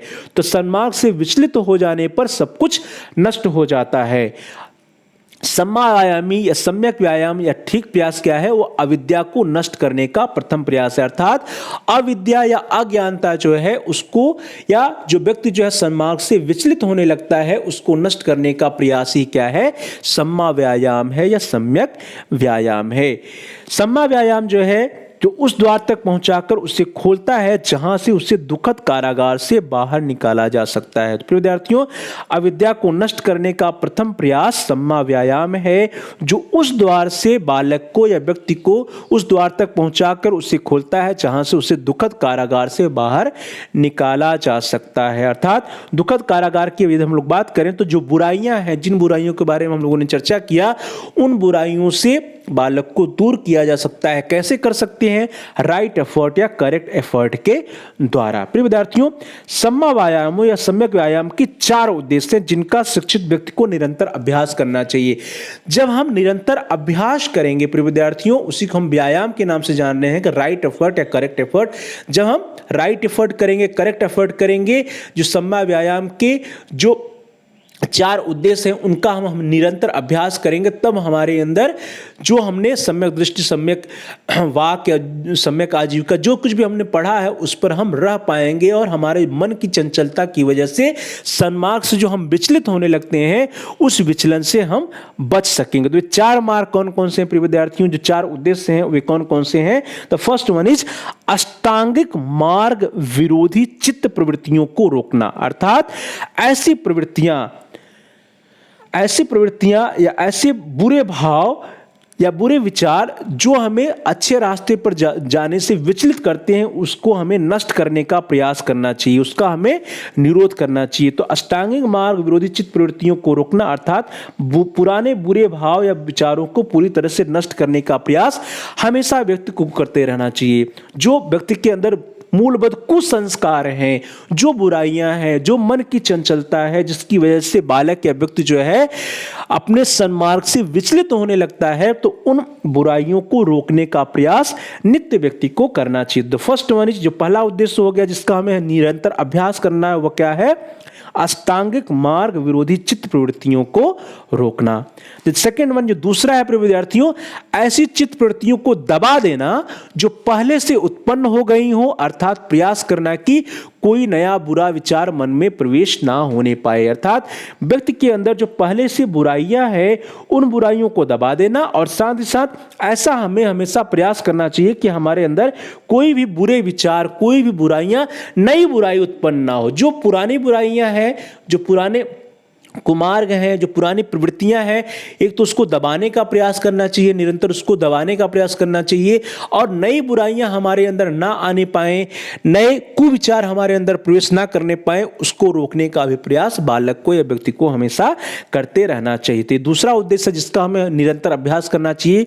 तो थर्ड, जो तीसरा है प्रिय विद्यार्थियों, ऐसी चित्त प्रवृत्तियों को उत्पन्न करना जो अष्टांगिक मार्ग की आवश्यकताओं की पूर्ति में सहायक हो। ध्यान दीजिए, ऐसी चित्त प्रवृत्तियां जो कि जो अष्टांगिक मार्ग हैं, बौद्ध जी के द्वारा जो बताए गए अष्टांगिक मार्ग हैं, इन अष्टांगिक मार्ग की आवश्यकताओं या इस अष्टांग मार्ग का अनुसरण करने के रास्ते पर हमको ले जाने वाले जो प्रवृत्तियां हैं, ऐसी चित्त प्रवृत्तियों को उत्पन्न करने का प्रयास करना चाहिए। अर्थात अष्टांगिक मार्ग या सन्मार्ग से विचलित करने वाले प्रवृत्तियों को दबाने का प्रयास करना चाहिए और ऐसी प्रवृत्तियों को विकसित करने का, उत्पन्न करने का प्रयास करना चाहिए जो बालक को या व्यक्ति को अष्टांगिक मार्ग की आवश्यकताओं की पूर्ति में सहायक हो सके। प्रिय विद्यार्थियों, मन विचारों से शून्य नहीं रहता है, अतः सदा अच्छे विचारों से उसे परिपूर्ण रखा जाए। ध्यान दीजिए प्रिय विद्यार्थियों, कहा भी जाता है कि जो खाली दिमाग है वो शैतान का घर होता है। खाली दिमाग शैतान का घर होता है ऐसा कहा जाता है। इसलिए कहा जाता है क्योंकि जो हमारा मन है वह मन कभी भी विचारों से शून्य नहीं रहता है। अर्थात यदि हम ऐसा माने कि हमारा मन जो है पूरी तरह से खाली रहे, इसमें किसी प्रकार का कोई विचार ना आए, तो ऐसा असंभव है। तो जब मन जो है हमारा विचारों से शून्य नहीं रहता, उसमें कुछ न कुछ होना चाहिए, तो हमें हमेशा यह प्रयास करना चाहिए कि हमारे मन में क्या होने चाहिए, हमेशा अच्छे विचार होने चाहिए। हमें अपने मन को हमेशा अच्छे विचारों से परिपूर्ण रखा जाना चाहिए। हमारे मन के अंदर जो बुरे विचार हैं, दूसरों के प्रति जो बुराइयां हैं, तो दूसरों की पर निंदा की बुराइयां हैं, अहिंसा की बुराइयां हैं, असत्य की बुराइयां हैं, इससे दूर रखने का एक अच्छा तरीका है कि हम अपने मन को हमेशा अच्छे विचारों से भरे रहें, अपने मन को हमेशा अच्छे विचारों से परिपूर्ण करे रहें। तो यह जो है तीसरा उद्देश्य है जिसका अभ्यास हमें निरंतर करना चाहिए। जो चौथा है प्रिय विद्यार्थियों, द फोर्थ वन, ऐसी चित्त प्रवृत्तियों का और अधिक विकास करना और पहले से उत्पन्न चित्त प्रवृत्तियों में वृद्धि करना। अर्थात जो हम अच्छी चित्त प्रवृत्तियों की बात कर रहे हैं, ऐसी प्रवृत्तियां जो हमें अष्टांग मार्ग पर ले जाने वाली हो, तो ऐसी चित्त प्रवृत्तियों का हमें अधिक से अधिक विकास करना चाहिए और पहले से उत्पन्न ऐसी चित्त प्रवृत्तियों में वृद्धि करने का प्रयास करना चाहिए। शुभ विचारों को मन में धारण करने के लिए सतत प्रयत्न करते रहना चाहिए। अर्थात हमें हमेशा यह प्रयास करना चाहिए कि जो हमारे मन में विचार आए, वे कैसे विचार हों, शुभ विचार हों, ऐसे विचार हों जिससे परहित हो सके, जिससे दूसरों की भलाई हो सके, जिससे संसार की भलाई हो सके। ऐसे विचार से हमारे मन को परिपूर्ण करना चाहिए, अपने व्यक्ति के या बालक के मन को परिपूर्ण करना चाहिए। मन में जो भी धारणा उत्पन्न हो वो शुभ हो, जो वो अच्छी विचार हो, सन्मार्ग पर या अष्टांग मार्ग पर जाने वाली विचार हो। जब ऐसी भावना से, ऐसे विचारों से हम अपने मन को परिपूर्ण किए रहेंगे तो उसके अंदर बुराइयों का समावेश नहीं हो पाएगा। तो प्रिय विद्यार्थी, इस तरह से जब हमें राइट एफर्ट या करेक्ट एफर्ट की बात करते हैं तो हमेशा हमें इन चार उद्देश्यों, इन चार मार्गों या चार उद्देश्यों का अभ्यास निरंतर करते रहना चाहिए। और जब व्यक्ति या बालक इन चार उद्देश्यों पर अभ्यास निरंतर करता रहेगा, इन चार मार्गों का अभ्यास निरंतर करता रहेगा, तो वह धीरे धीरे अष्टांग मार्ग या सन्मार्ग की तरफ बढ़ेगा और उसके अंदर से जो बुराइयां हैं वो बुराइयां धीरे धीरे खत्म होने लगेंगी और उसके मन में जो विचार होंगे वे हमेशा अच्छे विचार होंगे, भले विचार होंगे, समाज के हित के विचार होंगे। चलो दोस्तों आगे बढ़ते हैं। नेक्स्ट वन, जो अगला पाथ है, जो सेवंथ पाथ है प्रिय विद्यार्थियों, वह है सम्यक सम्माशक्ति, राइट अटेंटिवनेस। प्रिय विद्यार्थियों, करेक्ट अटेंटिवनेस की बात करता है तो प्रिय विद्यार्थियों, जागरूकता और विचारशीलता का जो सम्माशक्ति है वह जागरूकता और विचारशीलता का आह्वान करती है। प्रिय विद्यार्थियों, मन की सतत जागरूकता के द्वारा बुरी भावनाओं या विचारों के विरुद्ध चित्त द्वारा निगरानी करना ही सम्यक स्मृति है। ध्यान दीजिए, सम्यक स्मृति जो सेवंथ पाथ हो क्या है, सम्यक स्मृति है या सम्माशक्ति है, राइट अटेंटिवनेस या राइट करेक्ट अटेंटिवनेस है। और मन की सतत जागरूकता के द्वारा बुरी भावनाओं या विचारों के विरुद्ध चित्त द्वारा निगरानी करना ही सम्यक स्मृति या राइट अटेंटिवनेस कराता है। अर्थात बालक या व्यक्ति को हमेशा जागरूक रहना चाहिए कि उसके अंदर किसी भी प्रकार के बुरे विचार या बुरी भावनाएं प्रवेश न करने पाए। बुरी भावनाएं या बुरी विचारों के विरुद्ध चित्त के द्वारा हमेशा निगरानी रखनी चाहिए कि उसके अंदर कभी भी किसी प्रकार के बुरे विचारों का प्रवेश ना होने पाए। यही है सम्यक स्मृति या सम्माशक्ति। और शिक्षित व्यक्ति जो होता है, जिसको हम बोलते हैं रियली एजुकेटेड पर्सन, तो शिक्षित व्यक्ति जो होता है वह उसके द्वारा जो कुछ भी पढ़ा गया होता है, पठित होता है, शिक्षित होता है, उन अधीत बातों का बारंबार वह व्यक्ति स्मरण करता है। और जब व्यक्ति जो है पठित बातों का, शिक्षित बातों का बारंबार स्मरण करता है तो वह जो है अज्ञान के अंधेरे में भटकने से बच जाता है। तो कहने का अभिप्राय है कि जो कुछ भी हमने सीखा है, जो कुछ भी हमने शिक्षा ग्रहण की है, उन बातों को सिर्फ और सिर्फ शिक्षा ग्रहण करने के मीन्स अर्थात उसको सीखने के बाद या विद्यालय में सीखने के बाद भुला नहीं देना है, बल्कि उसको हमें बारंबार स्मरण करना है, अपने जीवन में उतारने का प्रयास करना चाहिए।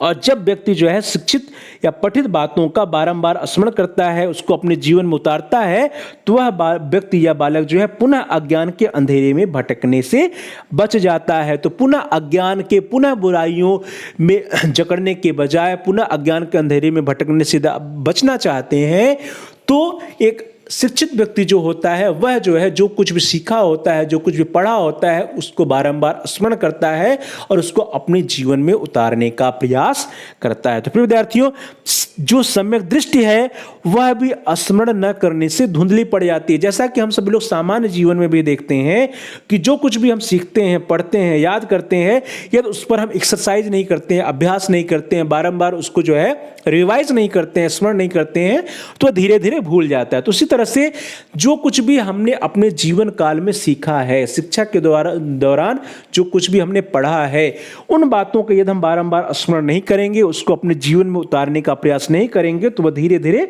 धुंधली हो जाएंगी, वह धीरे धीरे भूल जाती हैं, हमारे जीवन में खत्म हो जाती हैं। तो यदि हमको अपने आप को बुराइयों से बचाना है, बुरी बातों से बचाना है, अज्ञानता से बचाना है, तो हमें हमेशा पठित या शिक्षित बातों का स्मरण करते रहना चाहिए। और जब शिक्षित बातों का हमेशा हम स्मरण करते रहेंगे तो हम बुराइयों से बच सकते हैं, अज्ञानता से बच सकते हैं। तो प्रिय विद्यार्थियों, जो 7वां पार्ट था वो क्या था? सम्मा सती या सम्यक स्मृति। चलिए आगे बढ़ते हैं। अगला जो लास्ट है 8th वन, वो सबसे इंपॉर्टेंट है, दैट इज सम्मा समाधि या सम्यक समाधि, दैट इज राइट कंसंट्रेशन और करेक्ट कंसंट्रेशन। प्रिय विद्यार्थियों, ऊपर के जितने भी 7 पाथ या 7 मार्ग के बारे में हम लोगों ने चर्चा किया, तो उपर्युक्त 7 गुणों को प्राप्त करने की चेष्टा करने वाला व्यक्ति के मार्ग में 5 निवरण या 5 बंधन या 5 बाधाएं आती है। अर्थात जब हम उपर्युक्त 7 मार्गों का अनुसरण करने का प्रयास करेंगे तो हमारे जीवन में कुल 5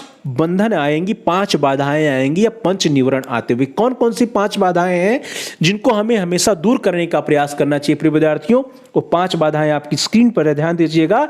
द फर्स्ट वन इज लोभ। हमने बताया कि ये लोभ है, जो तृष्णा है, यही तृष्णा, यही लोभ समस्त दुखों का कारण है। तो पहला जो बाधा है वो है लोभ। इस लोभ से हमें दूर रहना है। द सेकेंड वन इज द्वेष। व्यक्ति के अंदर जो द्वेष की भावना होती है, दूसरों के प्रति द्वेष की भावना, इस द्वेष की भावना से हमें हमेशा बचना चाहिए। किसी भी व्यक्ति के प्रति किसी भी प्रकार का कोई भी बुरी भावना या द्वेष की भावना नहीं रहनी चाहिए। नेक्स्ट वन इज आलस्य। जो तीसरी बाधा है वह आलस्य है। आलस्य जानते हैं कि सभी बुराइयों का जड़ होता है, तो हमें आलस्य से दूर रखना है। द फोर्थ वन इज विचिकित्सा या संशय। अर्थात किसी भी व्यक्ति के प्रति जो है हमें या किसी भी विचार के प्रति हमें संशय या शंका नहीं रखनी चाहिए। शंका की दृष्टि या शंका जो करते हैं हम, उस शंका हमें किसी भी विचार या किसी व्यक्ति के प्रति नहीं करना चाहिए। और साथ ही साथ अनिश्चय की भी भावना हमारे अंदर नहीं होनी चाहिए। अर्थात हमें हमेशा निश्चय की भावना हमारे अंदर होनी चाहिए। तो ये 5 बाधाएं हैं, यही 5 बाधाएं हैं जो कि व्यक्ति को 7 मार्गों या सन्मार्ग पर चलने से रोकती है। द लोभ, द्वेष, आलस्य, विचिकित्सा या संशय तथा अनिश्चय। तो इन 5 बाधाओं को दूर करने का प्रयास हमें करना चाहिए। और जब इन 5 बाधाओं पर हम विजय प्राप्त करना चाहते हैं, तो इन 5 बाधाओं पर विजय प्राप्त करने के लिए हमें समाधि की आवश्यकता पड़ती है। प्रिय विद्यार्थियों, इन बाधाओं पर विजय प्राप्त करना आवश्यक है, क्योंकि यही वास्तव में वे बंधन है, वे बाधाएं हैं जो कि हमें सन्मार्ग पर जाने से रोकती हैं। और इन बाधाओं पर, इन बंधनों पर विजय पाने का जो माध्यम है, जो रास्ता है, वह क्या है? वह रास्ता है समाधि का रास्ता। तो जब हम समाधि की प्राप्ति करेंगे, समाधि करेंगे, तभी जो है हम क्या कर सकते हैं? इन 5 बाधाओं पर विजय प्राप्त कर सकते हैं। प्रिय विद्यार्थियों, अब जो समाधि और सम्यक समाधि, इसमें थोड़ा सा अंतर होता है। सम्मा समाधि या सम्यक समाधि वही नहीं है जो समाधि है, यह उससे पूरी तरह से भिन्न है। अर्थात समाधि दैट इज कंसंट्रेशन और राइट कंसंट्रेशन, सम्मा समाधि सम्यक समाधि दोनों में थोड़ा सा अंतर होता है। समाधि क्या है, कंसंट्रेशन क्या है? समाधि तो चित्त की एकाग्रता मात्र है। ध्यान दीजिए, जब हम अपने चित्त को एकाग्र कर लेते हैं, जिसको हम लोग सामान्य भाषा में कहते हैं कंसंट्रेट कर लेते हैं, तो उसे क्या कहा जाएगा? उसको समाधि का नाम दिया जाता है। तो समाधि क्या है? चित्त की एकाग्रता कर लेना ही, चित्त की एकाग्रता मात्र ही समाधि के नाम से जाना जाता है। और इसमें कोई संदेह नहीं है कि यह ध्यान की वह अवस्था है, या यह ध्यान की उस अवस्था में ले जाती है जो स्वयं प्रेरित होती है और पांचों संयोजनों या पांचों बंधनों को निलंबित रखती है। अर्थात जो समाधि है प्रिय विद्यार्थियों, समाधि के द्वारा जो है समाधि जो है ध्यान की उस अवस्था में व्यक्ति को ले जाती है जो स्वयं प्रेरित होती है और जो पांचों बंधनों से व्यक्ति को निलंबित करती है, पांचों बंधनों से व्यक्ति को मुक्ति दिलाती है। परंतु प्रिय विद्यार्थियों, अंतर यहां पर है कि ये जो कंसंट्रेशन है या समाधि है, यह समाधि हमेशा अस्थायी हो सकती है या अस्थायी होती है। जब यह समाधि अस्थायी हो जाएगी, मीन्स परमानेंट हो जाएगी, तब तो वह सम्यक समाधि होगी। और जब तक वह टेम्पोररी होगी, अस्थायी होगी, तब वह सिर्फ समाधि होगी। और यही अंतर है समाधि और सम्यक समाधि में। प्रिय विद्यार्थियों, लेकिन ध्यान की ये जो भी अवस्थाएं हैं वे क्या हैं? अस्थायी हैं। जब ध्यान की ये अवस्थाएं अस्थायी होंगी, जब हमारा कंसंट्रेशन या हमारा जो समाधि है वह अस्थायी होगा, तो उसके रिजल्ट में, उसके परिणाम में जो ये बाधाएं हैं, इन बाधाओं का निलंबन भी क्या हो जाएगा? अस्थायी हो जाएगा। जब तक हमारा समाधि या कंसंट्रेशन होगा, तब तक तो हम इन बाधाओं पे विजय प्राप्त किए होंगे, लेकिन जैसे ही हमारा कंसंट्रेशन भंग होगा, वैसे ही ये बुराइयां, ये बाधाएं हमारे ऊपर हावी हो जाएंगे। तो आवश्यकता किस चीज की है? आवश्यकता है कि चित्त को अस्थायी रूप से एकाग्र करने की। और जब चित्त को अस्थायी रूप से हम एकाग्र करने की बात करते हैं, जब अस्थायी रूप से समाधि की बात करेंगे, तो वह समाधि क्या होगा? करेक्ट कंसंट्रेशन होगा, अस्थायी समाधि होगा या सम्यक समाधि कहलाएगा। तो प्रिय विद्यार्थियों, इस तरह से चित्त की अस्थायी रूप से एकाग्रता को ही सम्यक समाधि या सम्मा समाधि कहते हैं। चित्त की ऐसी अस्थायी एकाग्रता ही समाधि द्वारा प्राप्त की जा सकती है, और वह समाधि कौन सी समाधि होगी? सम्यक समाधि कहलाएगी। प्रिय विद्यार्थियों, अकेली समाधि एक नकारात्मक स्थिति होती है। अर्थात जब हम सिर्फ कंसंट्रेशन की बात करते हैं, सिर्फ हम समाधि की बात करते हैं, तो वह क्या है? एक नेगेटिव सिचुएशन है, नेगेटिव या नकारात्मक स्थिति है। क्योंकि नकारात्मक इसलिए है क्योंकि इस समाधि के द्वारा, इस कंसंट्रेशन के द्वारा जो हमारे जीवन के बंधन है, इन बंधनों से हमें अस्थायी मुक्ति मिलती है। इन बंधनों पे जो हमारी विजय होती है वो अस्थायी विजय होती है, वो परमानेंट विजय नहीं होती है, अस्थायी विजय नहीं होती है। अकेली समाधि एक नकारात्मक स्थिति है क्योंकि यह केवल संयोजनों को अस्थायी तौर पर निलंबित करती है, और इसमें मन के लिए कोई प्रशिक्षण नहीं होता। ध्यान दीजिए कि जो अस्थायी समाधि है या समाधि है, इसके द्वारा हमारे मन को किसी प्रकार की कोई ट्रेनिंग नहीं मिलती है, कोई प्रशिक्षण नहीं मिलता है। और इसके द्वारा जो बंधनों पर, जो 5 बंधन के बारे में हम लोगों ने चर्चा किया, उन 5 बंधनों पर हमें जो है टेम्पोररी विजय मिलती है, अस्थायी कंट्रोल मिलता है, अस्थायी तौर पर वे बंधन निलंबित होते हैं, अस्थायी विजय मिलती है। लेकिन जब हमें अस्थायी रूप से विजय प्राप्त करना है, जब हमें अपने मन को प्रशिक्षित करना है, हमें अपने मन पे कंट्रोल करना है, हमें अपने मन को हमेशा अच्छे विचारों से परिपूर्ण रखना है, तब उसके लिए आवश्यकता है सम्यक समाधि की। तो जो सम्यक समाधि होता है वह सकारात्मक होता है, और सिर्फ जो समाधि होता है वह नकारात्मक होता है। तो सम्यक समाधि क्या है? वह सकारात्मक है, और एकाग्रता के समय यह मन को एकाग्र करने के लिए प्रशिक्षित करती है। ध्यान दीजिए, जो सिर्फ समाधि है वह हमारे मन को ट्रेनिंग नहीं देती, चित्त को ट्रेनिंग नहीं देती। क्यों नहीं? ट्रेनिंग नहीं देने की वजह से वहां पे जो मन की एकाग्रता होती है वह परमानेंट नहीं होती। लेकिन जो सम्यक समाधि होती है, यह जो है हमारे मन को एकाग्र करने के लिए ट्रेनिंग देती है, प्रशिक्षित देती है, और यह हमेशा हमें कुशल कर्म करने के लिए प्रेरित करती है, अच्छे कर्म करने के लिए प्रेरित करती है।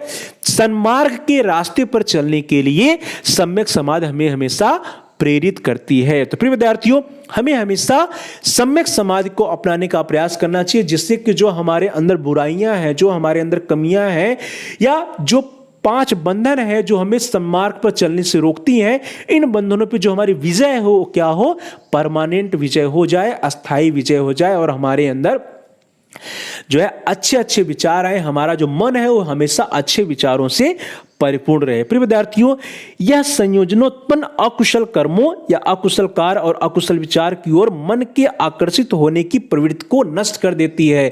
अर्थात जो हमारा मन का भटकाव होता है, हम कहते हैं कि मन बड़ा चंचल है और मन हमेशा भटकता रहता है, तो जो ये मन का भटकाव है, इस मन के भटकाव को रोकने के लिए हमें सम्यक समाधि की आवश्यकता होती है।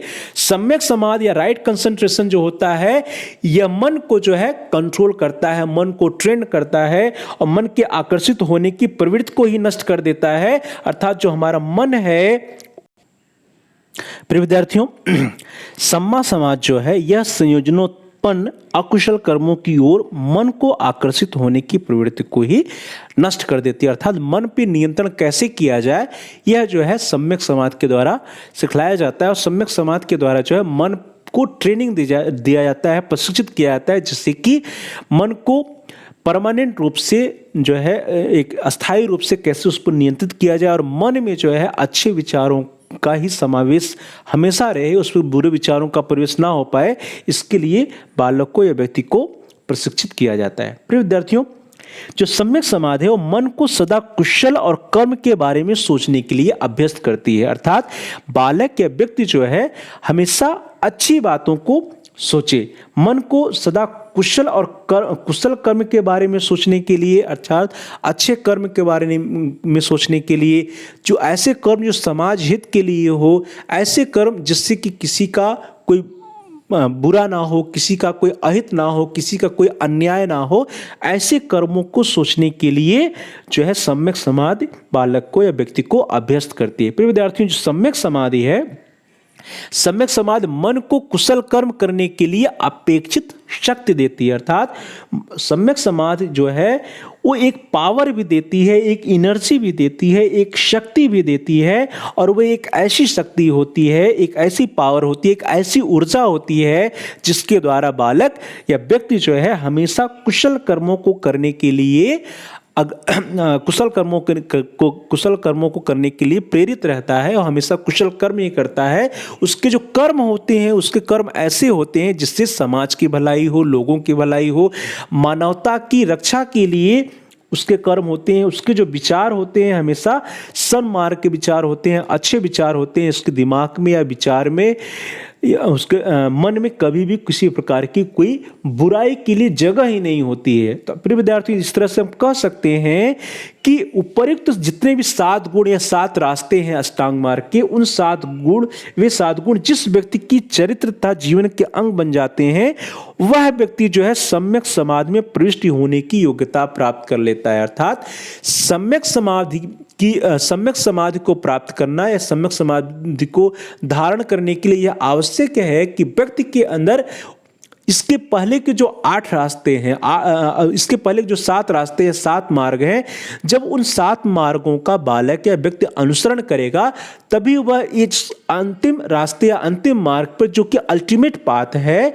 सम्यक समाधि से हम कह रहे हैं, करेक्ट कंसंट्रेशन या राइट कंसंट्रेशन कर रहे हैं, तो इस करेक्ट कंसंट्रेशन या राइट कंसंट्रेशन को प्राप्त करने की योग्यता बालक को या व्यक्ति को तभी प्राप्त होगी जो वह अन्य 7 गुणों या 7 रास्तों पर विजय हासिल कर लेगा, अन्य 7 गुणों को अपने चरित्र में, अपने जीवन का अंग बना लेगा, अपने जीवन में उतार लेगा। तो प्रिय विद्यार्थियों, इस तरह से सम्यक समाज जो है वो निर्वाण प्राप्त करने की प्रथम अवस्था है। जैसा कि हम लोगों ने प्रारंभ में ही चर्चा किया था कि वैदिक कालीन शिक्षा का जो एक अल्टीमेट एम ऑफ एजुकेशन है वो क्या है, निर्वाण की प्राप्ति करना या अटेनमेंट ऑफ सॉल्वेशन या मोक्ष की प्राप्ति करना। तो उस निर्वाण की प्राप्ति करने का जो मार्ग है वो क्या है, सम्यक समाधि है, और सम्यक समाधि के द्वारा ही निर्वाण प्राप्ति की जा सकती है। तो सम्यक समाधि निर्वाण प्राप्ति करने की प्रथम अवस्था है। तो प्रिय विद्यार्थियों और प्यारे भाई और बहनों, प्यारे साथियों, इस तरह से हम सभी लोगों ने आज की क्लास में इस वीडियो के अंतर्गत ये चर्चा किया कि बौद्धकालीन शिक्षा के प्रमुख उद्देश्य क्या है, बौद्धकालीन शिक्षा के लक्ष्य क्या है। और इसके अंतर्गत हम सभी लोगों ने सबसे पहले देखा कि जो बौद्धकालीन शिक्षा के उद्देश्य हैं वे लगभग वैदिक कालीन शिक्षा के उद्देश्य के ही समान है, परंतु बौद्धकालीन शिक्षा में आध्यात्मिक विकास के साथ साथ ही नैतिकता और शील विकासशील गुणों के विकास पर भी बल दिया गया था। इसके अंतर्गत हम सभी लोगों ने देखा कि जो प्रथम अल्टीमेट एम ऑफ एजुकेशन है that is the attainment of निर्वाण और साल्वेशन, या शिक्षा के माध्यम से निर्वाण या मोक्ष की प्राप्ति करना इसका प्रमुख उद्देश्य रहा है। दूसरा उद्देश्य था नैतिक चरित्र का निर्माण करना या formation of moral character.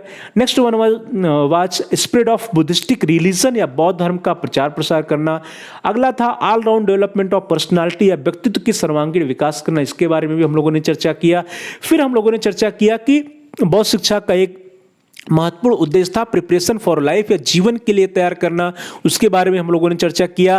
Conservation, preservation और development of culture that is Sanskrit का संरक्षण एवं विकास करना, इसके बारे में भी चर्चा किया। और एक प्रमुख उद्देश्य था सामाजिक विकास या सोशल डेवलपमेंट, समाज में बालक अपने आप को कैसे समायोजित कर सके, सोशल स्किल्स या सामाजिक कौशलों का विकास करना भी बौद्धकालीन शिक्षा का एक प्रमुख उद्देश्य रहा। और उसके बाद हम सभी लोगों ने अष्टांगिक मार्ग का अनुसरण करने के बारे में चर्चा किया कि बौद्धकालीन शिक्षा का एक प्रमुख उद्देश्य है अष्टांगिक मार्ग का अनुसरण करना। और अष्टांगिक मार्ग के जो 8 मार्ग हैं उसके बारे में हम लोगों ने चर्चा किया। और ये 8 मार्ग अपने आप में ही शिक्षा के प्रमुख उद्देश्य हैं। तो पहला था जिसमें हम लोगों ने सम्यक दृष्टि या सम्मा दृष्टि, राइट व्यू और करेक्ट व्यू के बारे में चर्चा किया।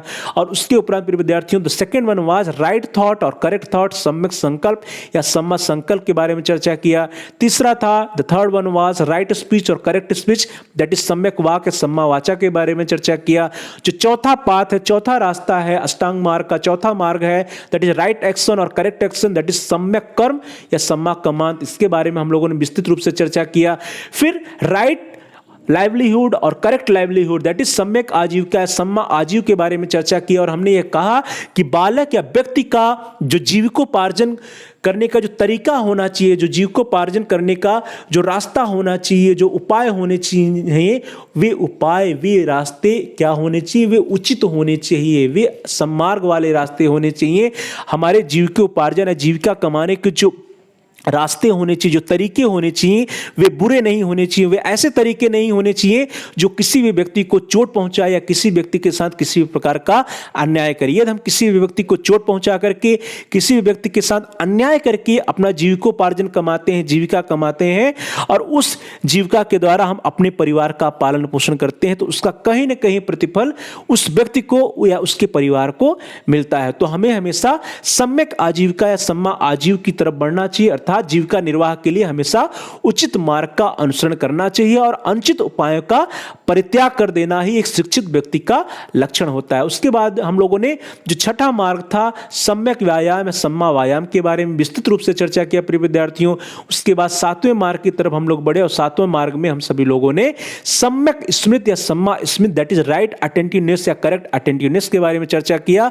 और उसके उपरांत अंत में हम सभी लोगों ने सम्यक समाधि या सम्मा समाधि के बारे में चर्चा किया। और हम लोगों ने देखा कि what is the difference between concentration and right concentration, अर्थात समाधि और सम्यक समाधि के बीच में क्या डिफरेंस है। हम समाधि किसे कहेंगे, कंसंट्रेशन किसे कहेंगे और सम्यक समाधि या राइट कंसंट्रेशन किसे कहेंगे। और हम लोगों ने यह देखा कि जो सम्यक समाधि है वह एक ऐसी समाधि या ऐसा कंसंट्रेशन है जो हमारे मन को ट्रेंड करता है, जो बाधाएं हैं उन बाधाओं पर विजय पाने के लिए जो है हमें अस्थायी रूप से प्रशिक्षित करता है। और जो अष्टांग मार्ग या जो 7 मार्ग हैं उन मार्गों पे चलने के लिए जो हमारे रास्ते में बाधाएं आती हैं, जिसको हम लोगों ने पंच बाधाओं का नाम दिया, उन पंच बाधाओं पर विजय प्राप्त करने के लिए जो परमानेंट सोल्यूशन, जो अस्थायी मार्ग है, वो कौन से मार्ग है, वो है सम्यक समाधि का मार्ग। तो पंच निवरण या 5 बाधाएं हम लोगों ने देखा। उन 5 बाधाओं में लोभ, द्वेष, आलस, संशय और अनिश्चय, इन पर विजय यदि हमें परमानेंट या स्थायी रूप से प्राप्त करना है तो हमें सम्यक समाधि, सम्मा समाधि या राइट कंसंट्रेशन के रास्ते को अपनाना पड़ेगा। अपने चित्त को अस्थायी रूप से एकाग्र करने का प्रयास करने पड़ेगा। और जब चित्त को अस्थायी रूप से एकाग्र करने का हम प्रयास करेंगे तो वह जो रास्ता होगा वह रास्ता होगा सम्यक समाधि का। तो प्रिय विद्यार्थी और सम्यक समाधि के द्वारा ही हम निर्वाण की प्राप्ति करते हैं, जो कि बौद्ध शिक्षा का अल्टीमेट एम ऑफ एजुकेशन है। बौद्ध शिक्षा का जो परम उद्देश्य है वह निर्वाण की प्राप्ति है। तो निर्वाण की प्राप्ति के लिए जो रास्ता निकलता है वह सम्यक समाधि से ही निकलता है। सम्यक समाधि निर्वाण प्राप्त करने की प्रथम अवस्था मानी जाती है। तो प्यारे भाई और बहनों, प्रिय विद्यार्थियों, प्रिय साथियों, thanks for watching, thanks to all of you. Please like, share and comment on the video. आप सभी लोग इस वीडियो को लाइक करिए और इस वीडियो को अधिक से अधिक अपने फ्रेंड सर्किल में, मित्रों के साथ, सहपाठियों के साथ शेयर करिए, जिससे कि वे भी इस वीडियो का लाभ उठा सके, उनका भी अध्ययन कार्य सुचारू रूप से आगे बढ़ सके। साथ ही साथ आप इस वीडियो पे कमेंट्स भी कर सकते हैं। कमेंट्स के द्वारा यदि आपका कोई प्रश्न है, कोई क्वेश्चन है, कोई प्रश्न है, कोई समस्या है या कोई आपका वैल्यूएबल सजेशंस है तो उसको आप हम तक पहुंचा सकते हैं। हम आपके प्रश्न का उत्तर देने का प्रयास करेंगे, आपकी समस्याओं का समाधान करने का प्रयास करेंगे और साथ साथ जो भी आपके वैल्यूएबल सजेशंस आएंगे, बहुमूल्य सुझाव होंगे, उन सुझावों पर अनुपालन भी करने का प्रयास करेंगे। तो please like, share and comment on the video, also subscribe the channel. आप सभी प्यारे भाई और बहनों में से जिन लोगों ने अभी तक चैनल को सब्सक्राइब नहीं किया है, कृपया आप चैनल को सब्सक्राइब कर लीजिए, जिससे कि आप अपने कोर्स से रिलेटेड सभी वीडियोज को प्लेलिस्ट में जाकर के आसानी से ढूंढ पाएं, आसानी से सर्च करके आप अपने अध्ययन कार्य को आगे बढ़ा पाएं।